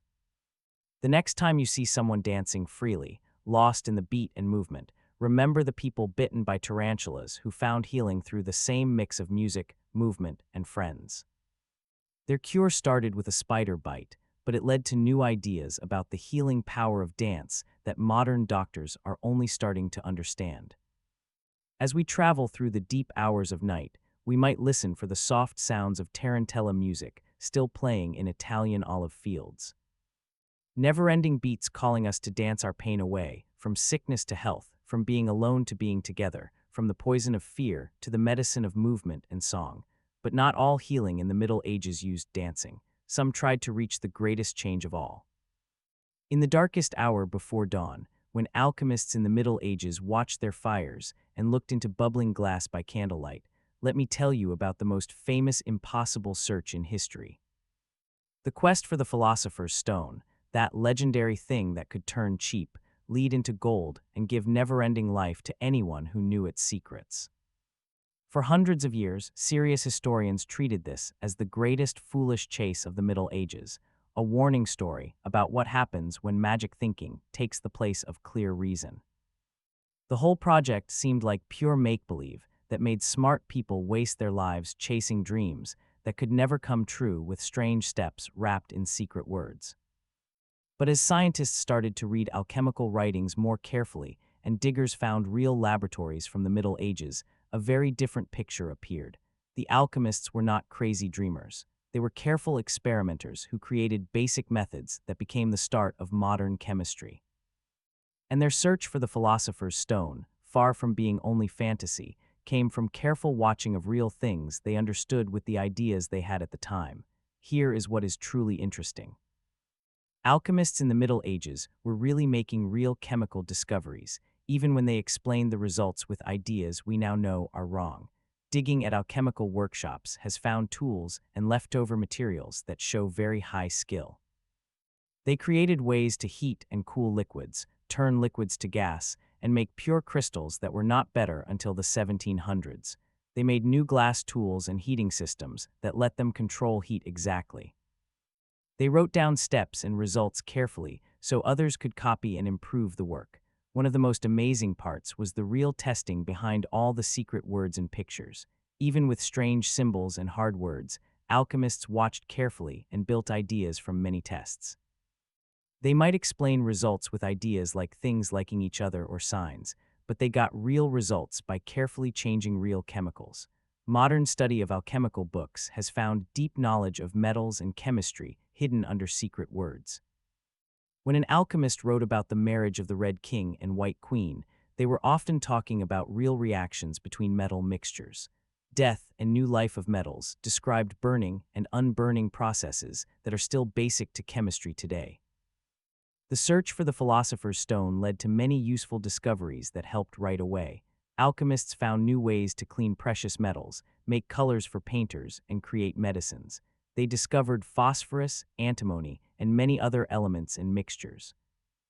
They made new metal mixes and ways of working metal that changed weapons, buildings, and more. But maybe most important, they created careful ways of testing and writing down results that started the scientific method.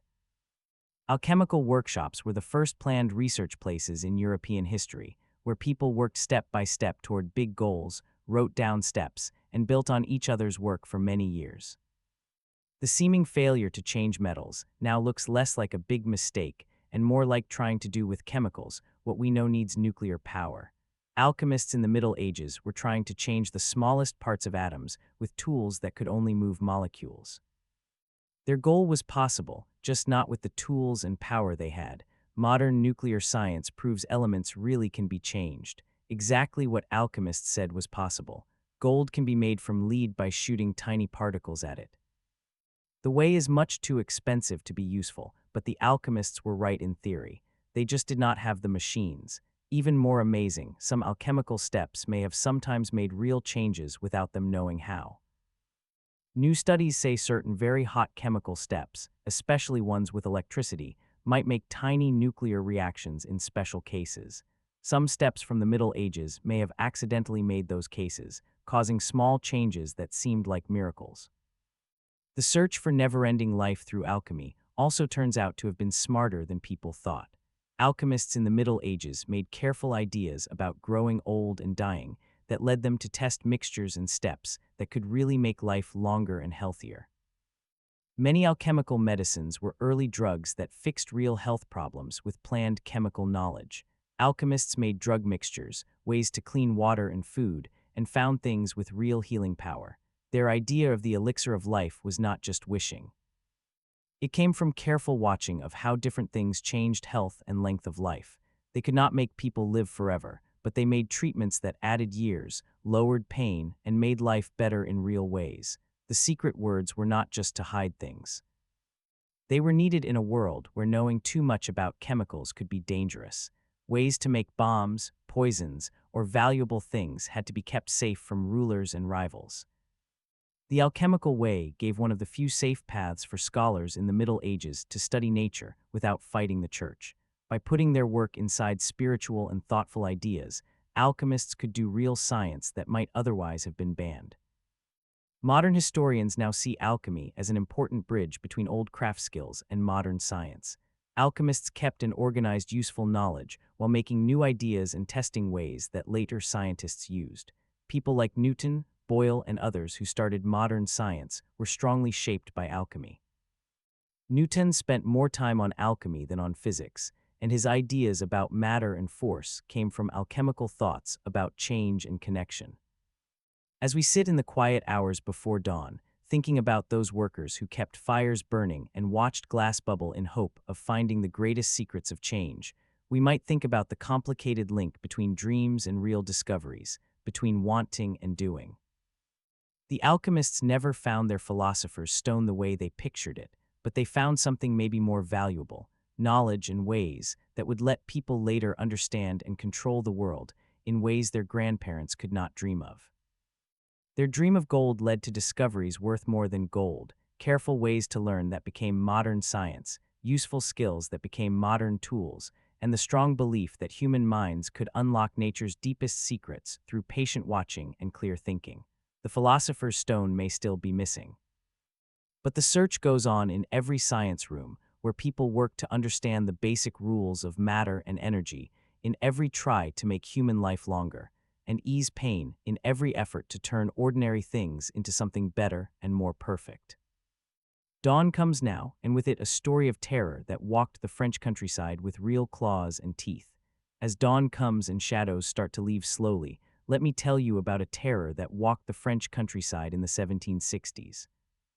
A creature so scary and so impossible that for hundreds of years people called it just old stories or farmer fears. But the beast of Gavaudan was very real, and the 3 years of fear it caused were written down with the careful detail that makes the story even scarier. The area of Gavaudan in what is now southern France was rough land, forested hills, rocky places, small farming villages where wolves were a known danger but usually not too hard to handle. But in the summer of 1764, something changed. Reports came to leaders about attacks unlike any in memory. The first recorded victim was a girl named Jean Boulet, killed near a village on June 30, 1764. What made her death special was not just how violent it was how exact. The creature went straight for her throat and head with perfect aim, leaving the rest of her body almost untouched. This was not wild wolf attack or an animal protecting itself. It seemed planned, almost smart. In weeks, more bodies were found. Most victims were women and children, often with throats torn open but the rest of the body not eaten. The creature did not seem to want to eat them. Most bodies were left almost whole, which is not normal for hungry animals. Local leaders first thought they had a very big, mean wolf. But as attacks went on, and people who saw it told what they saw, it became clear something never seen before was hunting the area. The creature was said to be bigger than any wolf, with reddish-brown fur, a huge head, and eyes that glowed with almost human smartness. What made the beast more than just a story monster was the careful records kept by French leaders. This was not old village tales. It was 1700s government paperwork about what looked like a supernatural danger. Royal workers made detailed reports of every attack, with victim names, what witnesses said, and things found at the places. Soldiers were sent to hunt the creature. Rewards were offered to catch it. The search was done with careful steps that modern police would know. From 1764 to 1767, official records list more than 100 attacks blamed on the beast, causing 60 to 100 deaths, depending on which papers you read. Victims were from small children to grown-ups, but most were teen girls and young women. Attacks happened over a big area, showing the creature could travel far and fast. What made the case even harder to understand was how smart the creature seemed and how it changed to stay safe. It seemed to learn from how people tried to catch it, changing where it went and staying away from places with traps. Witnesses said it acted with almost human cleverness, making some people think it might be from the devil. The French government cared enough to send professional wolf hunters, army soldiers, and rich men with their own hunting groups. King Louis XV got involved himself, offering big rewards and sending royal hunters to Gévaudan. The most famous was Jean-Charles Marc Antoine Vomisel de Neville, sent by the king in 1765. After months of no success, de Neville said he killed the beast in September 1765 and showed a very big wolf as proof. But attacks kept happening after he left, bringing new fear and the idea that either the creature was still alive or there were more than one. This happened again and again. Hunters would say they won, only for new attacks with the same exact marks to start again. For modern scientists, all the official papers are both helpful and confusing. We have detailed records, but they have some stories that do not match, clear exaggerations, and old tale additions that grow around scary events. Still, careful study has led most experts to agree the beast was most likely a real animal or group of animals, not something supernatural. The question is, what kind of animal could do those exact attacks and act that way? The most common idea is that the beast was a very big, mean wolf, maybe a mix of wolf and large dog that had learned to hunt people. Wolves usually stay away from humans, but some wolves can start to like human meat, especially if they ate dead people or grew up near humans. A wolf-dog mix might be as big and strong as a big dog, but keep the hunting skill and smartness of wolves, making a creature that was strong and hard to predict. These animals might come to humans more than normal wolves while still being great hunters. This idea makes sense because many who saw it said it looked more like a strange dog than a wolf, wider head, different ears, actions that showed it knew people. The way it was not afraid of humans and picked certain kinds of victims could come from being part wolf and part dog plus learned actions, but some scientists have even stranger ideas. One says the creature might have been an escaped animal from far away, maybe a hyena or big cat brought from Africa or Asia for a rich person's zoo. In the 1700s, rich Europeans often kept strange animals. A hyena would match many stories: bigger than wolves, reddish fur, very strong jaws that crush bone, and known to be smart and able to change. Hyenas can make sounds that might sound almost human, and they hunt in ways that match what the beast seemed to like. Maybe most interesting, some think the beast might have been made on purpose, a trained animal used by people for reasons we do not know. Its smart actions and ability to get away from professional hunters might mean not just animal brains but human help. The end came in June 1767 when a local hunter named Jean Chastel said he killed the creature during a hunt led by a nobleman. Chastel's story was different from the others that failed. He said he used silver bullets blessed by a priest and that the beast was almost impossible to hurt with normal bullets.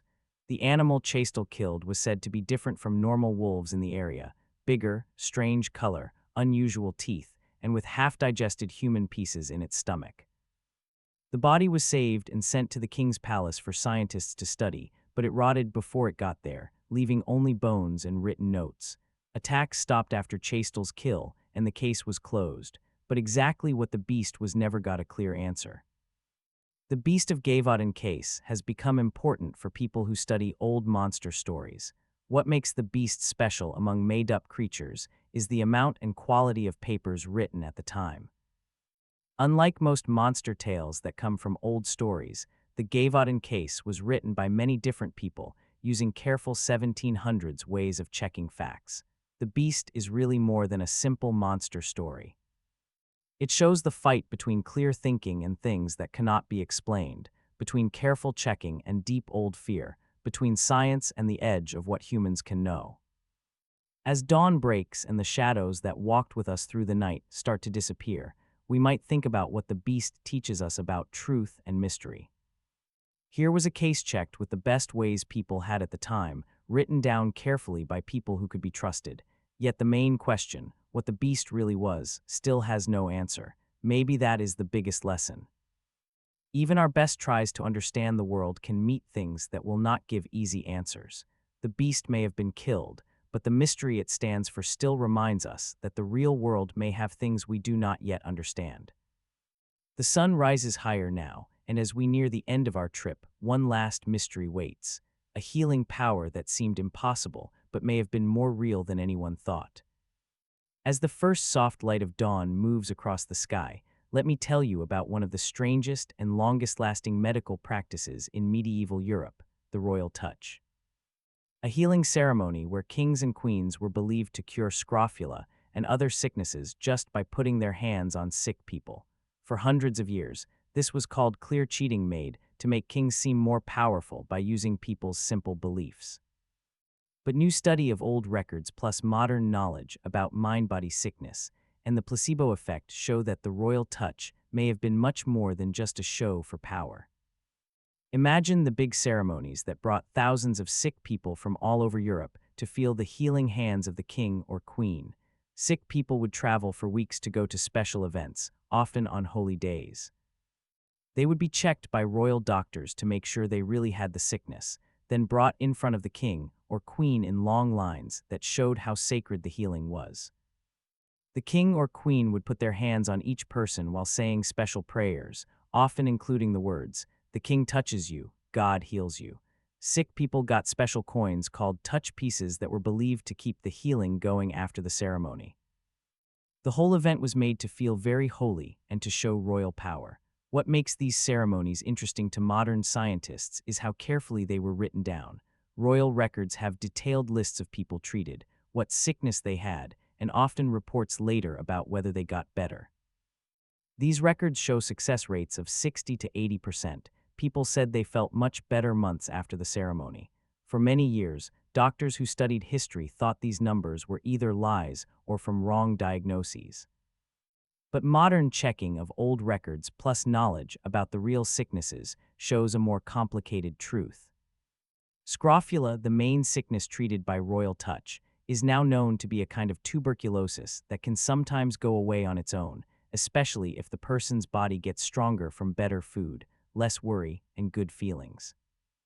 Many other sicknesses brought to royal touching, skin problems, joint pain, long-term illnesses, are also known to get better from mind and social help.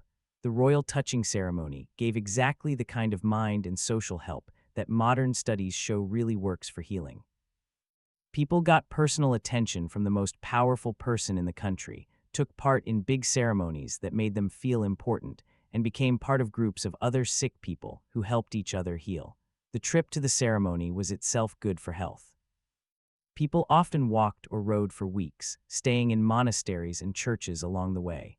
This trip took them away from daily stress, gave time for rest and thinking, and felt like a holy journey that made the final ceremony even stronger for the mind.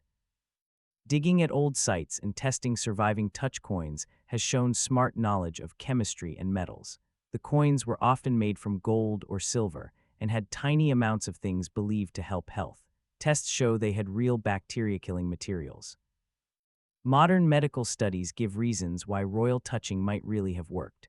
The placebo effect makes real body changes, stronger body defense, less swelling, faster healing. Royal touching ceremonies were built to make the placebo effect as strong as possible with many mind tricks, but it was more than just placebo. The ceremonies gave things modern medicine knows are important for healing. lower stress, help from others, feeling better about yourself, and joining healing groups that kept helping after the first event. For many poor people, royal touching may have been the first time a powerful person treated them with respect and care. The mind effect of having the king or queen care about their pain could be very strong for feeling worth something and believing they could heal. Digging at old sites has given clues about how well royal touching rules worked. Study of bodies buried during big sickness times shows clear signs of medical care, and places with royal touching had much lower death rates than places without care. The end of royal touching in the 1700s and 1800s came from changing ideas about kings and medicine, not from seeing it did not work. As clear thinking grew and questioned the idea that kings were chosen by God, and as real science medicine got better treatments, people wanted less healing that needed supernatural ideas. But parts of royal touching lived on in new ways, and many healing ideas were used in new medicine.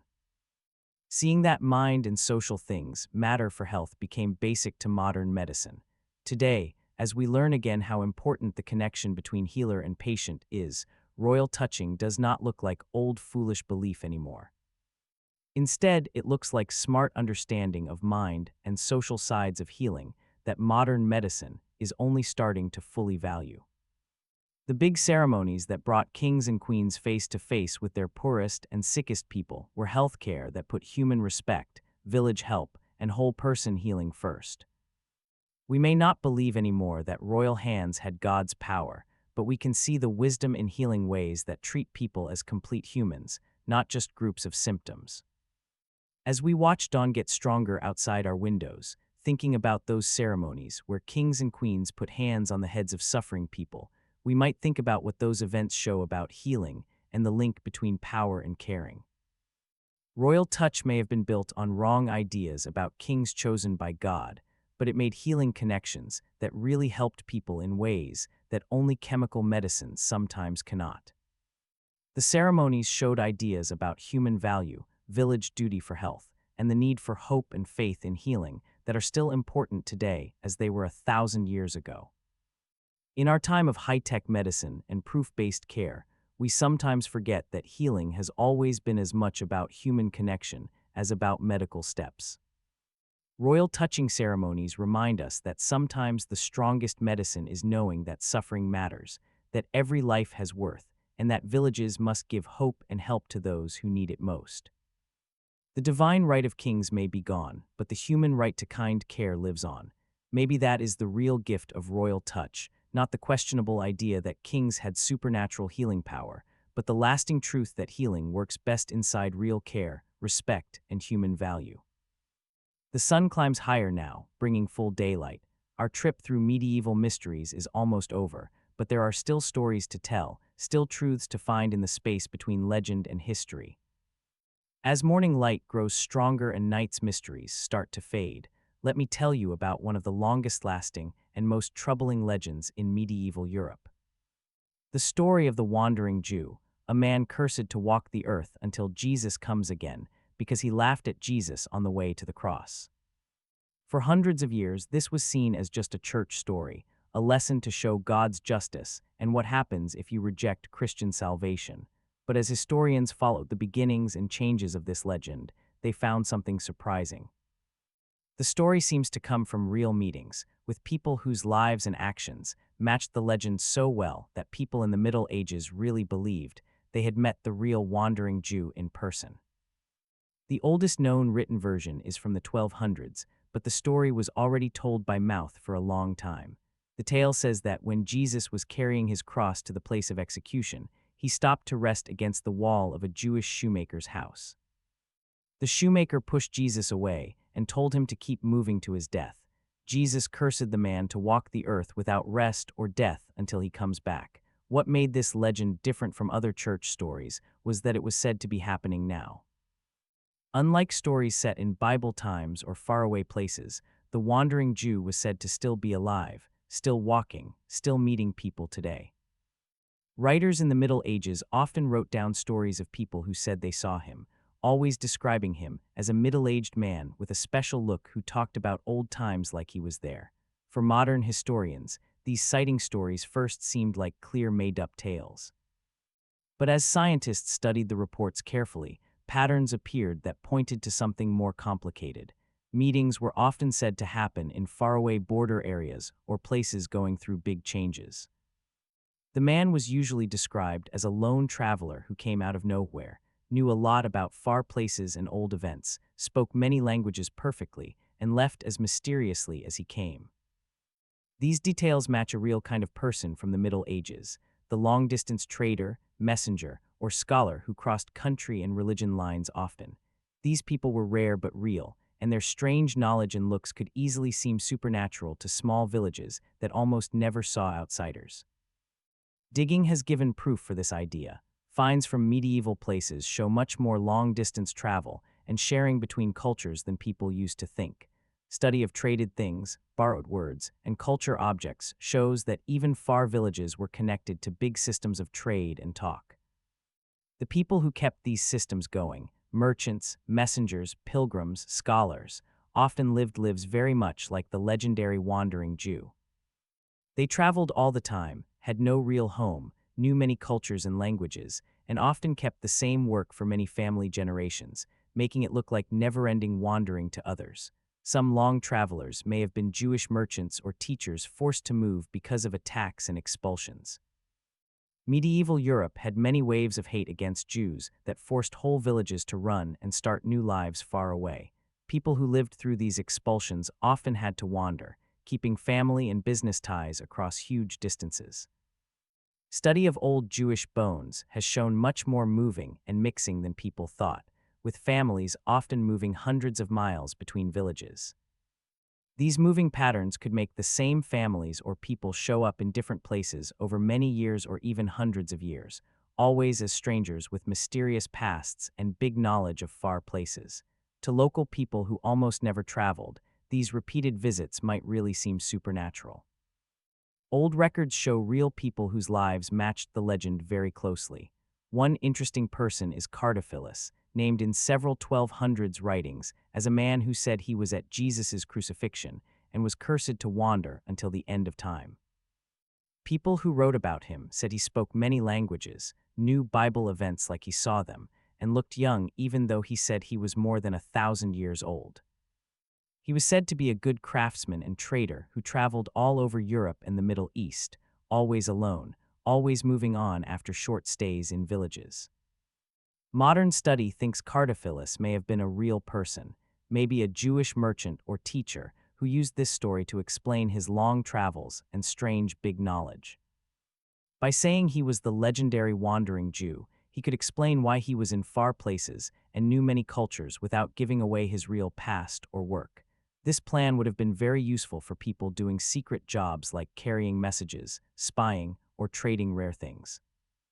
The Wandering Jew story gave a kind of supernatural protection that kept travelers safe from doubt or attack while letting them move freely across country and church borders. The mind and village jobs of the Wandering Jew legend were also important. For Christian villages in the Middle Ages, the figure was a strong sign of what happens if you reject Christian salvation. But he also stood for something more complicated, the chance of meeting God or something holy in daily life, and the duty to be kind to strangers who might be more than they seem. Many stories of meetings stressed kindness, giving, and the hidden tests from God. The figure would come as a poor traveler asking for a place to sleep or help, and how people treated him decided if the village got blessings or trouble. These stories did important jobs for villages by teaching them to welcome strangers and help travelers. In a time when travel was dangerous and there were few places to stay, the legend helped keep networks of kindness that were needed for trade and talk. The legend also gave a way to understand different people and cultures. The wandering Jew was usually shown as someone who knew many languages, ways of life, and beliefs. Instead of being feared for this knowledge, he was often respected as a wise person who could teach about the bigger world. This good view of different cultures was a little unusual in the Middle Ages when outsiders were often feared. The legend made room for accepting and even liking the kind of wide knowledge that came from long travel and meeting many cultures. Modern study of moving people, refugees, and scattered groups has given new ideas about the real history behind the legend. The figure stands for not supernatural punishment, but very human stories of being forced to leave home, loss, and searching for a place to belong that have always been part of human life. Today's bone and family tree studies have followed real family lines that kept long distance moving for many generations, making exactly the kind of repeated visits in far places that could start beliefs in never-dying wanderers. The legend really tells us more about how people in the Middle Ages thought about travel, different cultures, and God's work than about any real supernatural person. But it also shows how stories and real history can mix in complicated ways that make the line between legend and truth hard to see. As we welcome full morning light, thinking about those mysterious travelers who suddenly appeared in medieval villages with stories of far lands and old times, we might think about how legends help us make sense of things that are bigger than our normal understanding. The Wandering Jew may have been a story, but the real wanderers who started the story were real people moved by hate, pulled by interest, or pushed by chances to lives of constant travel in a world much more connected and full of different people than we often think. Their stories remind us that human moving and sharing between cultures has always been bigger than official history books say, and that the longest-lasting legends often keep memories of real human lives that would otherwise be lost. The Wandering Jew still walks, not as a supernatural person, but as a sign of all the lost, forced away, and always traveling people who bring memories and wisdom from far places into our own familiar worlds. The sun gets brighter as we move to our next mystery, one that tests everything we think we know about how much the human body can take. As the sun climbs higher and pushes away the last shadows of night, let me tell you about one of the most amazing claims in medieval Christianity. Stories of saints and holy people who were said to be completely safe from fire, who could walk through flames without getting hurt, hold burning coals with bare hands, and even sleep peacefully inside hot ovens without pain. For hundreds of years, these stories were called made-up church tales or big exaggerations meant to grow faith, not tell facts. But as scientists started checking old records and real body possibilities for not burning, they found something amazing. While protection from fire by God may be impossible, the human body really can build amazing strength against heat and fire under special conditions. Imagine Saint Lawrence, who legend says was cooked alive on a metal grill, but stayed happy the whole time, even joking with the people cooking him about turning him over so he would cook evenly. Or picture Saint Catherine of Siena, whose deep prayer states reportedly made her unable to feel pain or damage from fire. These were not just old legendary people from long ago. They were real people whose fire protection was seen by people alive at the same time who wrote careful reports. What makes these cases interesting is how exact and the same the reports are. Witnesses did not just say saints were kept safe from fire. They described exact actions and body changes that point to real body differences. Saints were often said to go into deep calm states before showing fire protection, with changes in breathing, heartbeat, and skin heat that got their bodies ready for very hot temperatures. Modern studies on firewalking, extreme heat, and changed mind states have shown the human body can stand much more heat and flame than people usually think. Under the right conditions, good preparation, mind training, and body changes from trance, the body can stand heat that would normally cause bad burns. The main things that make fire protection possible include the Leidenfrost effect, where a layer of steam protects skin from very hot things, special breathing ways that change blood flow and skin heat mind states that lower pain feeling and fear. And exact ways of touching that lower heat moving into the body and shorten time in the heat. Digging has given proof that fire protection shows really happened in medieval church settings. Finds from monasteries and churches include special ovens, fireplaces, and tools that seem made for safe fire tests. These places show signs of being used many times and built carefully, pointing to planned events, not sudden ones. Tests on things from old church places have found traces of oils, salts, and mixtures that could give some protection from heat when put on skin or clothes. They could not give full protection, but they could lower the chance of bad burns during short heat times. But most important, modern studies of extreme church practices have recorded real cases of fire protection today that match medieval stories very closely. Some religions still do safe fire events, and science watching has found body and mind ways that make these things possible. Firewalking events done in many cultures around the world show that properly ready people can walk on burning coals without burns. Fast cameras and heat pictures show good firewalkers keep foot contact very short, stay in the right position, and often go into changed mind states that change pain feeling and body heat reactions. The same ideas work for other fire protection. People trained a lot in controlling body systems can change skin heat, blood flow, and pain feeling in ways that give real protection from heat. These changes are not supernatural, but they can seem like miracles to people who do not know how. The mind side is just as important. Fear and worry can make burns worse by tightening muscles, sending more blood to skin, and other reactions that make the body more open to heat. On the other hand, deep calm, church joy, or trance can lower those bad reactions and turn on protection systems that raise heat strength. Church training in the Middle Ages often included years of practice in prayer, thinking, and ways that could make mind states linked to fire protection.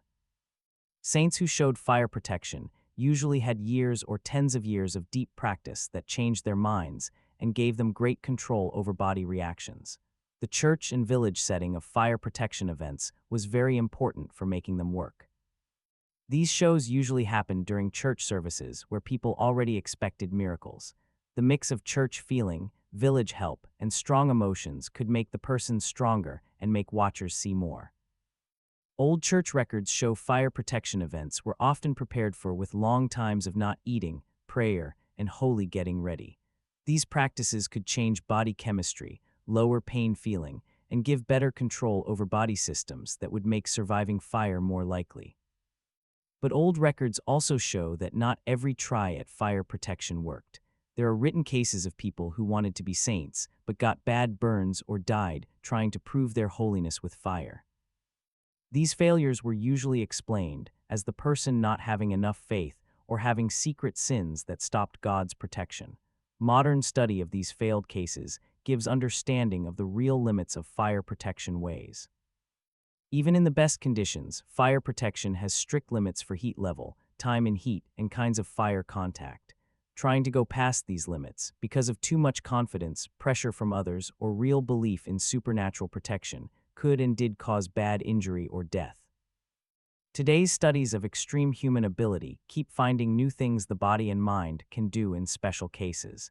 Studies of meditation experts, extreme sports people, and people with rare nerve conditions have recorded abilities that would have seemed impossible to older scientists.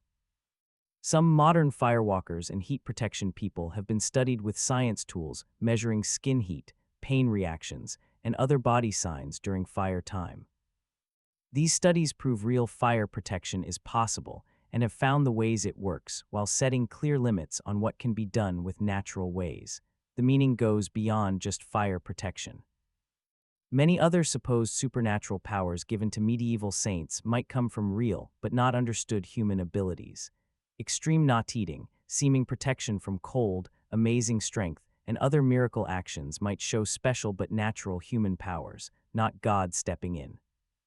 This does not make the spiritual meaning less for people who believed back then, but it gives a different way to understand how such things could happen.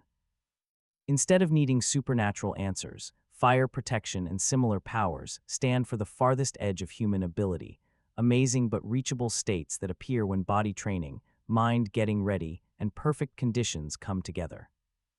The fireproof saints may not have been saved by God's miracle, but they may have found and shown real human powers that most people never grow or try. Their success stands for not breaking natural rules, but fully using natural possibilities that stay mostly unused in normal life. As we move into full morning light, thinking about those medieval holy people who walked without fear into flames that would scare normal people, we might think about what their example says about hidden power sleeping inside every human. The fireproof saints learned that faith, when grown and used right, really could move mountains, or at least let them walk unhurt through fire. Whether we see their protection as God stepping in or natural power grown to amazing levels, their gift challenges us to think about what other impossible things might become possible with right getting ready, never wavering faith, and readiness to test the edges of what we believe is true. Their fires went out long ago, but their example still shines bright, reminding us that the biggest limits we face may not be in the world around us, but in our own ideas about what humans can really do when they push past normal limits. As the morning sun climbs steadily higher, we come now to one of our darkest stories, a killing way so terrible that scientists would not believe it could be real. As the morning sun climbs steadily upward, throwing long shadows that remind us how darkness from history can stay even in bright light, let me tell you about one of the most horrible killing ways ever written about. The blood eagle, a ritual killing said to be done by Vikings that was so awful and seemingly impossible that historians called it pure story invention for hundreds of years. But new digging finds and body science study have made experts rethink if this nightmare way might really have been done, at least sometimes exactly as the Old Norse stories say. The blood eagle appears in several old Icelandic storybooks, most famously in tales about the sons of Ragnar Lothbrok, who supposedly did the ritual on King Aella of Northumbria to punish him for killing their father. The stories say the victim was put face down, and the killer cut through the ribs from the back, broke them away from the spine, then pulled the lungs out through the hole and spread them over the shoulders like wings, while pouring salt into the wounds. The stories called this both terrible torture and a gift to Odin, the Norse god of death, war, and ritual killing. The victim was said to stay awake through the whole thing, and their pain was seen as a gift that would bring good luck from the god for the killer and their goal. For modern historians, the blood eagle caused many problems. First, it seemed impossible for the body to live through that much damage. Second, no digging proof was found even after checking many Viking places. Third, the stories were written hundreds of years after the supposed events, making them doubtful as real history. Most experts decided the blood eagle was a story trick made by writers to show how fierce Viking revenge was. The way was too planned, too ritual, too exactly described to be real. It was medieval horror made to scare and excite listeners, not record true events. But this idea started to change in the 1990s when diggers in England found burial places with human bones showing strange damage patterns. Several skeletons had rib damage that matched careful cutting and breaking from behind plus removal of a lot of soft chest tissue. The most important find came from a 9th century burial place near Repton in Derbyshire, where diggers found what looked like a Viking war grave with hundreds of bodies.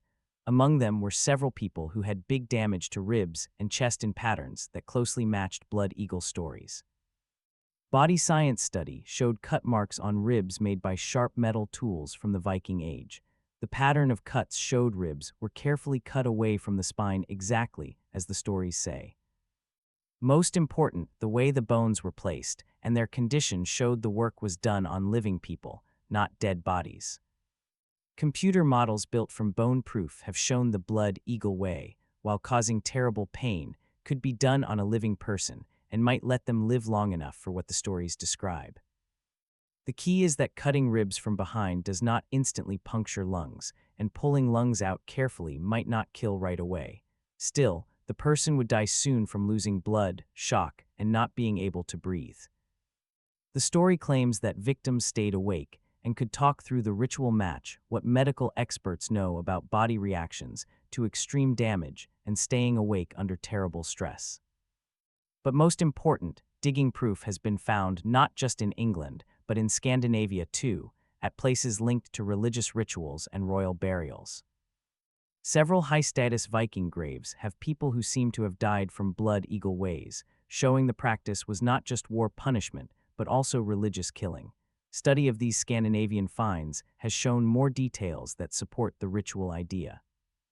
Victims were often buried with good grave gifts and in positions that show they were seen as honored dead, not just killed enemies. Some show signs of being given special food or substances before death, matching religious killing practices. The religious side is key to understanding why such an extreme way might have been made and kept. Odin was linked to killing, death, and gaining wisdom through pain. Norse stories say Odin hung himself from the world tree, pierced by his own spear for 9 days and nights to learn the runes. The blood eagle may have been made as a way to give special enemies to Odin, offering their long pain as a gift to the god, while showing Viking warrior power and toughness. The picture of lungs spread like wings may have been meant to copy ravens, Odin's holy birds that flew over battles to take souls. This idea is backed by carved stones and digging finds that show how central killing gifts were in Viking religion. The Norse often did animal and human killings at holy festivals and big events, making complicated rituals to get the most spiritual value. The blood eagle can be seen as an extreme kind of this killing practice, saved for the most important enemies and biggest moments. The complicated and long process would show both the devotion of the killers and how important they thought the result was, but digging proof also shows the blood eagle was not common even for Vikings. The number of proven cases is small, grouped in certain times and places linked to special wars or religious events. This rarity helps explain why the way lived mostly in stories, not history records.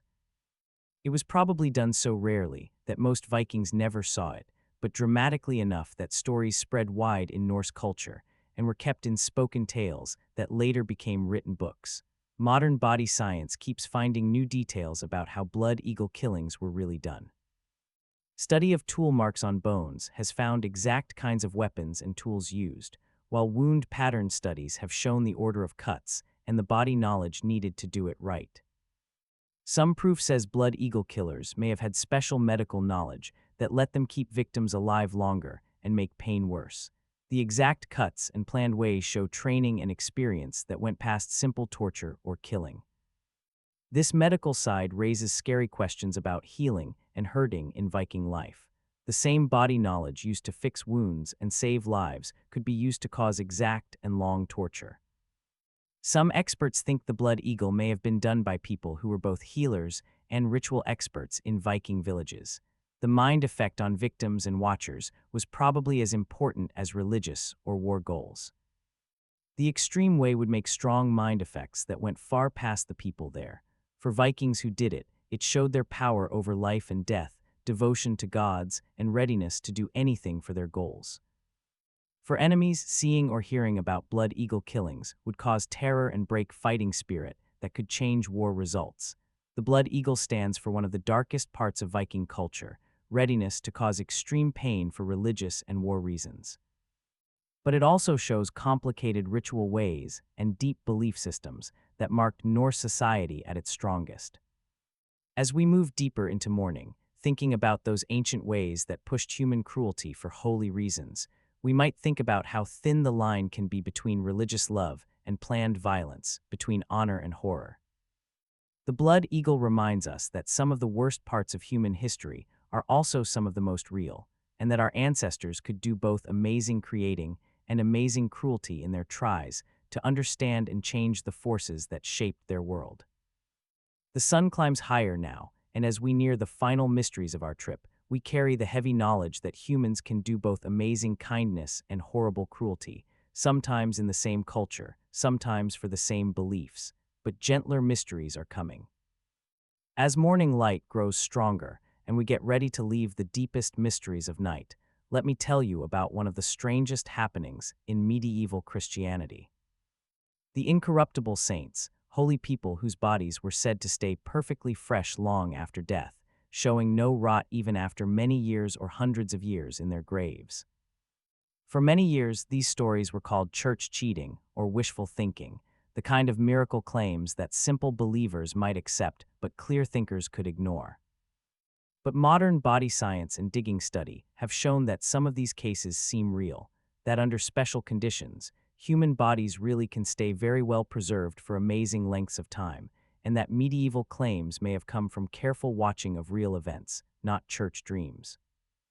Imagine walking into a medieval church and being shown the perfectly fresh body of a saint who died hundreds of years before, their skin still soft, their face still easy to recognize, sometimes even giving off sweet smells instead of rot smells.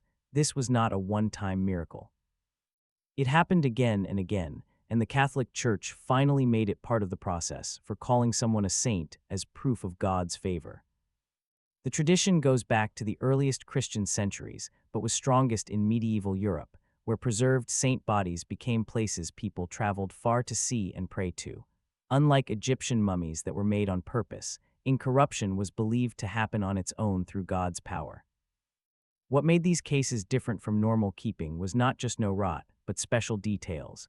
Witnesses said bodies stayed soft, not stiff. Skin kept natural color and feel. They sometimes gave off sweet smells and in some cases seemed to move a little like breathing.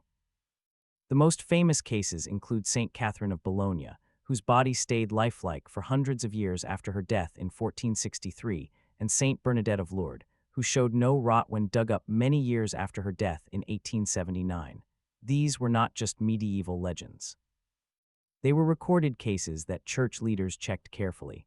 Modern body scientists studying these events have found that while supernatural keeping is impossible, there are special natural conditions that can make keeping effects that closely match old descriptions.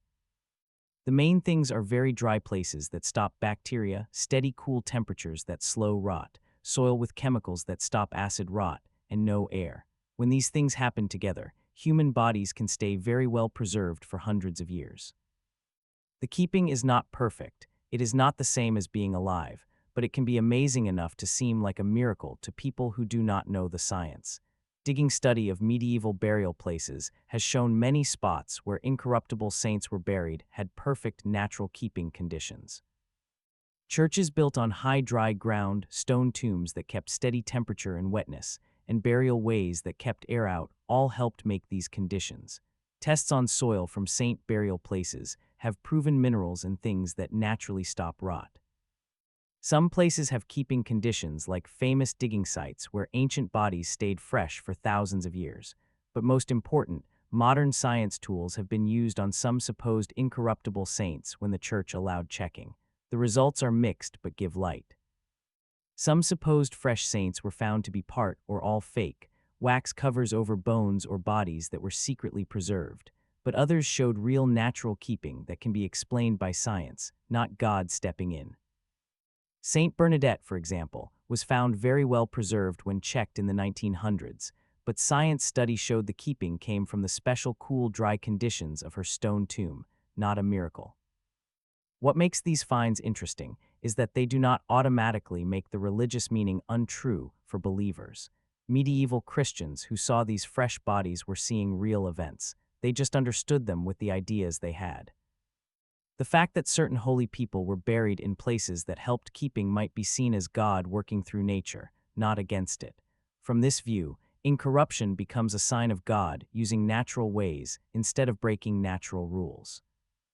Modern keeping science has shown that people who lived simple holy lives, regular not eating, avoiding rich foods, spending time in prayer, might have had body chemistry that helped keeping after death.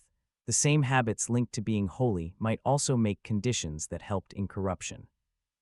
For medieval villages, fresh saint bodies were real proof of God's presence and favor. They gave places to pray, travel to, and feel part of that helped keep faith strong in hard times. Checking and honoring incorruptible saints made rituals that brought villages together and gave ways to handle death and loss. But the incorruption tradition also caused problems. The wish to have local saints made villages compete and sometimes fake miracle keeping. Church leaders had to make better and better ways to check claims and tell real events from cheating. Making these checking ways helped start early body science. Church groups learned to write down keeping carefully, compare cases from different places and times, and make rules for deciding if claims about miracle keeping were true. As we move to our final mysteries, thinking about those preserved saints whose bodies refused normal rot, we might think about what keeping means and why it matters to us. The incorruptible saints stand for humanity's never-ending fight with death, our wish to believe death is not the end, that something important lives on after the body falls apart. Whether kept by God's power or natural chemistry, these bodies were strong signs of hope and continuing that helped medieval villages make sense of loss and find meaning when facing death. They remind us that the line between natural and supernatural, between science and faith, is often not as clear as we think. The saints may not have beaten death with miracle keeping, but they did reach a kind of living forever through the stories told about them, the villages that grew around their memory, and the continuing search for understanding that their cases still bring. As the sun gets brighter and we get ready for one last dark story, we might remember that not all medieval ways were as kind as mistaken medicine or honest errors about nature. As we near the end of our trip through medieval mysteries, with the morning sun now bright and warm, let me tell you about one of the coldest documents in history. The Malleus Maleficarum, or Hammer of Witches, a book from the late 1400s that turned scattered old beliefs about witches into a planned program of hunting that would take tens of thousands of lives across Europe. This was not just another collection of medieval strange beliefs. The Malleus was something much more dangerous, a smart guide that gave legal rules, questioning ways, and church reasons for what became one of history's most organized terror campaigns against people on the edges of society. Written in 1487 by Heinrich Kramer, a German church hunter angry that courts did not want to punish witchcraft cases, the Malleus was a huge step in making hunting organized. Kramer's skill, if we can call it that, was to take the old village beliefs about witchcraft that were all over medieval Europe and turn them into a clear system that any court could use. This was not just a list of supposed witch actions. It was a complete instruction book for running witch trials, with detailed steps for questioning, torture, and killing. It gave church arguments to convince doubting priests, legal examples to beat unwilling judges, and mind tricks to get confessions that would pull in whole villages. What made the Malleus work so well was its planned way. Instead of random bursts of witch fear, Kramer made a system that could keep itself going for years across big areas. The book gave standard steps any court could follow, training for new hunters and ways to beat local pushback. The new printing press helped spread it wide across Europe. Many copies were made, translated into different languages, and sent to courts, monasteries, and schools. By the early 1500s, the Malleus had become the main reference book for witch hunting in much of Europe. Modern study shows the scary smartness of Kramer's plan for organized hunting. He knew how to use existing village fights, turn villages against themselves, and make cycles of blame that could go on for generations. The book's mind ideas were very advanced. Kramer knew people would often confess under pain, and he made ways to use those confessions to blame others. He knew how to use fear, guilt, and village pressure to get testimony that would keep trials going. The legal side was just as smart. Kramer answered common reasons not to punish witches, gave examples to get past legal blocks, and made proof rules that made it almost impossible not to convict once someone was blamed. Digging proof has given cold facts about the real effect of Malleus-style hunting. Finds from killing places show mass graves with hundreds of victim bodies, often showing signs of the torture and killing ways the book described. The size and planned way of these killings show the organized system the Malleus made possible. Study of old records shows how witch trials were used to fix land fights, remove business rivals, and settle personal hate under the cover of church goodness. Records of taken property show accused witches often had their things taken to pay for their own trial and killing, making money reasons to keep hunting. Maybe most scary, modern study has shown that many ways in the Malleus really did work for their goals.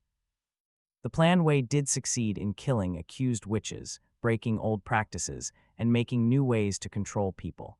The church arguments were good enough to convince educated leaders. The legal steps were complete enough to beat most blocks. The mind tricks were strong enough to get confessions and break village resistance. This success helps explain why witch hunting lasted hundreds of years, even when more people doubted supernatural claims. The Malleus had made a system that could run on fear, greed, and fitting in, even when people doing it doubted the supernatural reasons they were supposed to believe. The book stands as a forever warning that smart thinking and planned organization are not always good. They are tools that can be used for building or destroying, depending on the values of the people using them. Modern experts studying the Malleus have had to face hard questions about the link between planned thinking and planned evil. The book shows that hunting can be made stronger, not weaker, by careful organization and clear methods used for wrong goals. Today's study of mass killing and organized hate keeps finding ways first used in the Malleus. The same plans for making organized hunting, changing legal rules, and using big ideas to make violence against weak groups seem okay have been changed and improved by later people who organize hate. The end of witch hunting came from changing power and thinking, not from suddenly seeing the malleus was wrong. As strong governments grew, clear thinking questioned church power, and new ways to control people appeared, the planned hunting way became less useful to leaders. But the gift lived on in new forms. The ways to target weak groups, make legal reasons for planned violence, and get villages to join hunting were kept and changed for new times all through history. As we get ready for our final part, thinking about this dark time when old fear became planned system, we might think about how the ideas that made witch hunting so deadly still echo through history. The tools of planned hate are still here for anyone who wants to use them. Only constant watching can stop them from being used again on new victims in new ways. The witches may be gone, but the hammer that hit them still hangs in the air. As the morning sun reaches its highest point, and we get ready to finish our trip through medieval mysteries, let me tell you about one final puzzle that has confused historians for hundreds of years. The written cases of miracle bread growing that fed whole villages during bad famines. Events so well recorded and seen by many that they cannot be called just legends, yet so amazing they test everything we think we know about the medieval world. These were not the Bible stories of loaves and fishes from long ago and far away. These were events happening at the time, written by many different watchers, often including people who doubted and had no reason to make up supernatural stories. The records are so complete and the same across different places and times that historians have had to take them seriously while trying hard to explain them. Think about the case of Saint Nicholas of Tolentino in 1305, when the Augustinian monastery had almost no grain left during a very bad winter. Old records say the saint blessed their last handful of grain, and somehow the monastery's bread lasted for months of famine that killed thousands around them. The monastery's own careful money records, kept for counting supplies, show grain use that was impossible with what they had. Or look at the records from the monastery of Saint Denis during the famine of 1197, where the abbot's writings describe feeding hundreds of hungry refugees every day from bread supplies that never ran out even with careful measuring and watching. The monastery workers, whose jobs depended on correct counting, kept detailed records showing bread given out far more than the grain they had. For hundreds of years, historians called these stories church cheating or bad counting. Medieval monks, they thought, were either making up miracles on purpose to make their places look better, or were simply bad at basic math and keeping track of food. But modern study has shown something more complicated. Many of these miracle stories match times when new ways of grinding grain, making bread, and keeping food were invented that greatly raised how much food you could get from the same grain. Digging at medieval monasteries has found proof of very smart food making and storage systems. Big underground grain rooms with exact temperature and wetness control, advanced grinding tools that got more flour from grain, and bread ways that made food last longer and give more nutrition. Most important, monasteries were often the first to use new farming and food ways. They had the learning to understand new ideas, the organization to use them fully, and the money reason to get the most food possible. The miracle growth in bread supply may have come from monks using new ways of treating grain, making bread, and sharing food that greatly raised how much useful food they got from what they had. To villages struggling with old ways, these new methods would have seemed truly miraculous. Modern food science has shown medieval monastery bread was often much healthier and more filling than normal bread of the time. Monastery villages made recipes that mixed grains, beans, and other things to make complete food and higher nutrition. A smaller piece of monastery bread could give the same food value as a much bigger piece of normal bread. The mind and village sides were just as important. Monasteries that got a name for miracle bread growth brought gift givers from far away. Rich people gave grain, money, and help that let the monasteries keep giving food even in famines. The belief in miracle help made a self-making prophecy. Villages sure that God was growing their bread were more ready to share, give fairly, and keep feeding hungry people, even when normal thinking said they should save food for themselves. But most important, the miracle stories keep proof of smart village help systems that medieval people made to live through regular famines and food crises. Monasteries worked as emergency food centers, bringing together area supplies and giving planned help to starving villages. Study of medieval money records shows successful monastery food plans used big networks of working together between church houses, merchant groups, noble families, and farming villages. The miracle bread growth showed not supernatural growing of real bread, but good village organization that brought supplies together in emergencies. Modern disaster help experts studying medieval famine answers have found ideas and ways that still matter today: central giving places, careful counting, making the most nutrition from what you have, and keeping village spirit high with special events and meaning. The monasteries that told bread miracle stories were often the same places that made new ways to keep food, set up emergency grain stores, made networks for sharing in crises, and kept careful records to plan for future famines. Their success came not from God making more physical bread, but from holy inspiration, if we can call it that, for making village and tool systems that could keep people alive in conditions that would normally kill them. The miracle of medieval bread growing reminds us that human smartness, village working together, and careful planning can do things that seem impossible to people who do not know the systems behind them. The real miracle was not supernatural growing of grain. It was human power to make plenty from little through knowledge, organization, and promise to village good. As the sun reaches its highest and we get ready to finish our trip, we might think about what these bread miracles teach us about faith, village, and human power. The medieval monks who fed hungry people in famines were not doing supernatural tricks. They were showing what is possible when smartness, kindness, and planned work are joined with never giving up promise to care for others. Their gift lives on, not in supernatural stories about growing loaves, but in lasting proof that human villages can beat seemingly impossible problems through using knowledge, the power of working together, and the decision to leave no one hungry. The bread may be long eaten, but the ways and ideas that made plenty from little are still as useful today as they were 1,000 years ago. In our own time of supply problems and village needs, we might find hope in those medieval villages that turned crisis into chance through the simple but world-changing act of making sure everyone had enough to eat. After looking at every corner of the medieval world, from trials by ordeal that tested the human mind to dancing sicknesses that showed the power of group feeling, from bloodletting born of careful watching to saints who found ways to stand fire itself, one truth stands out clearly. The Middle Ages were never a time of only darkness. They were a time when humans fought, tested, and pushed the edges of what seemed possible. What we once called superstition often kept real knowledge. Ways we called foolish sometimes made real healing. Beliefs we thought simple showed smart tries to understand a complicated world with the tools they had. Of course, medieval life was also full of hard times: hunting, poverty, sickness, and constant pain.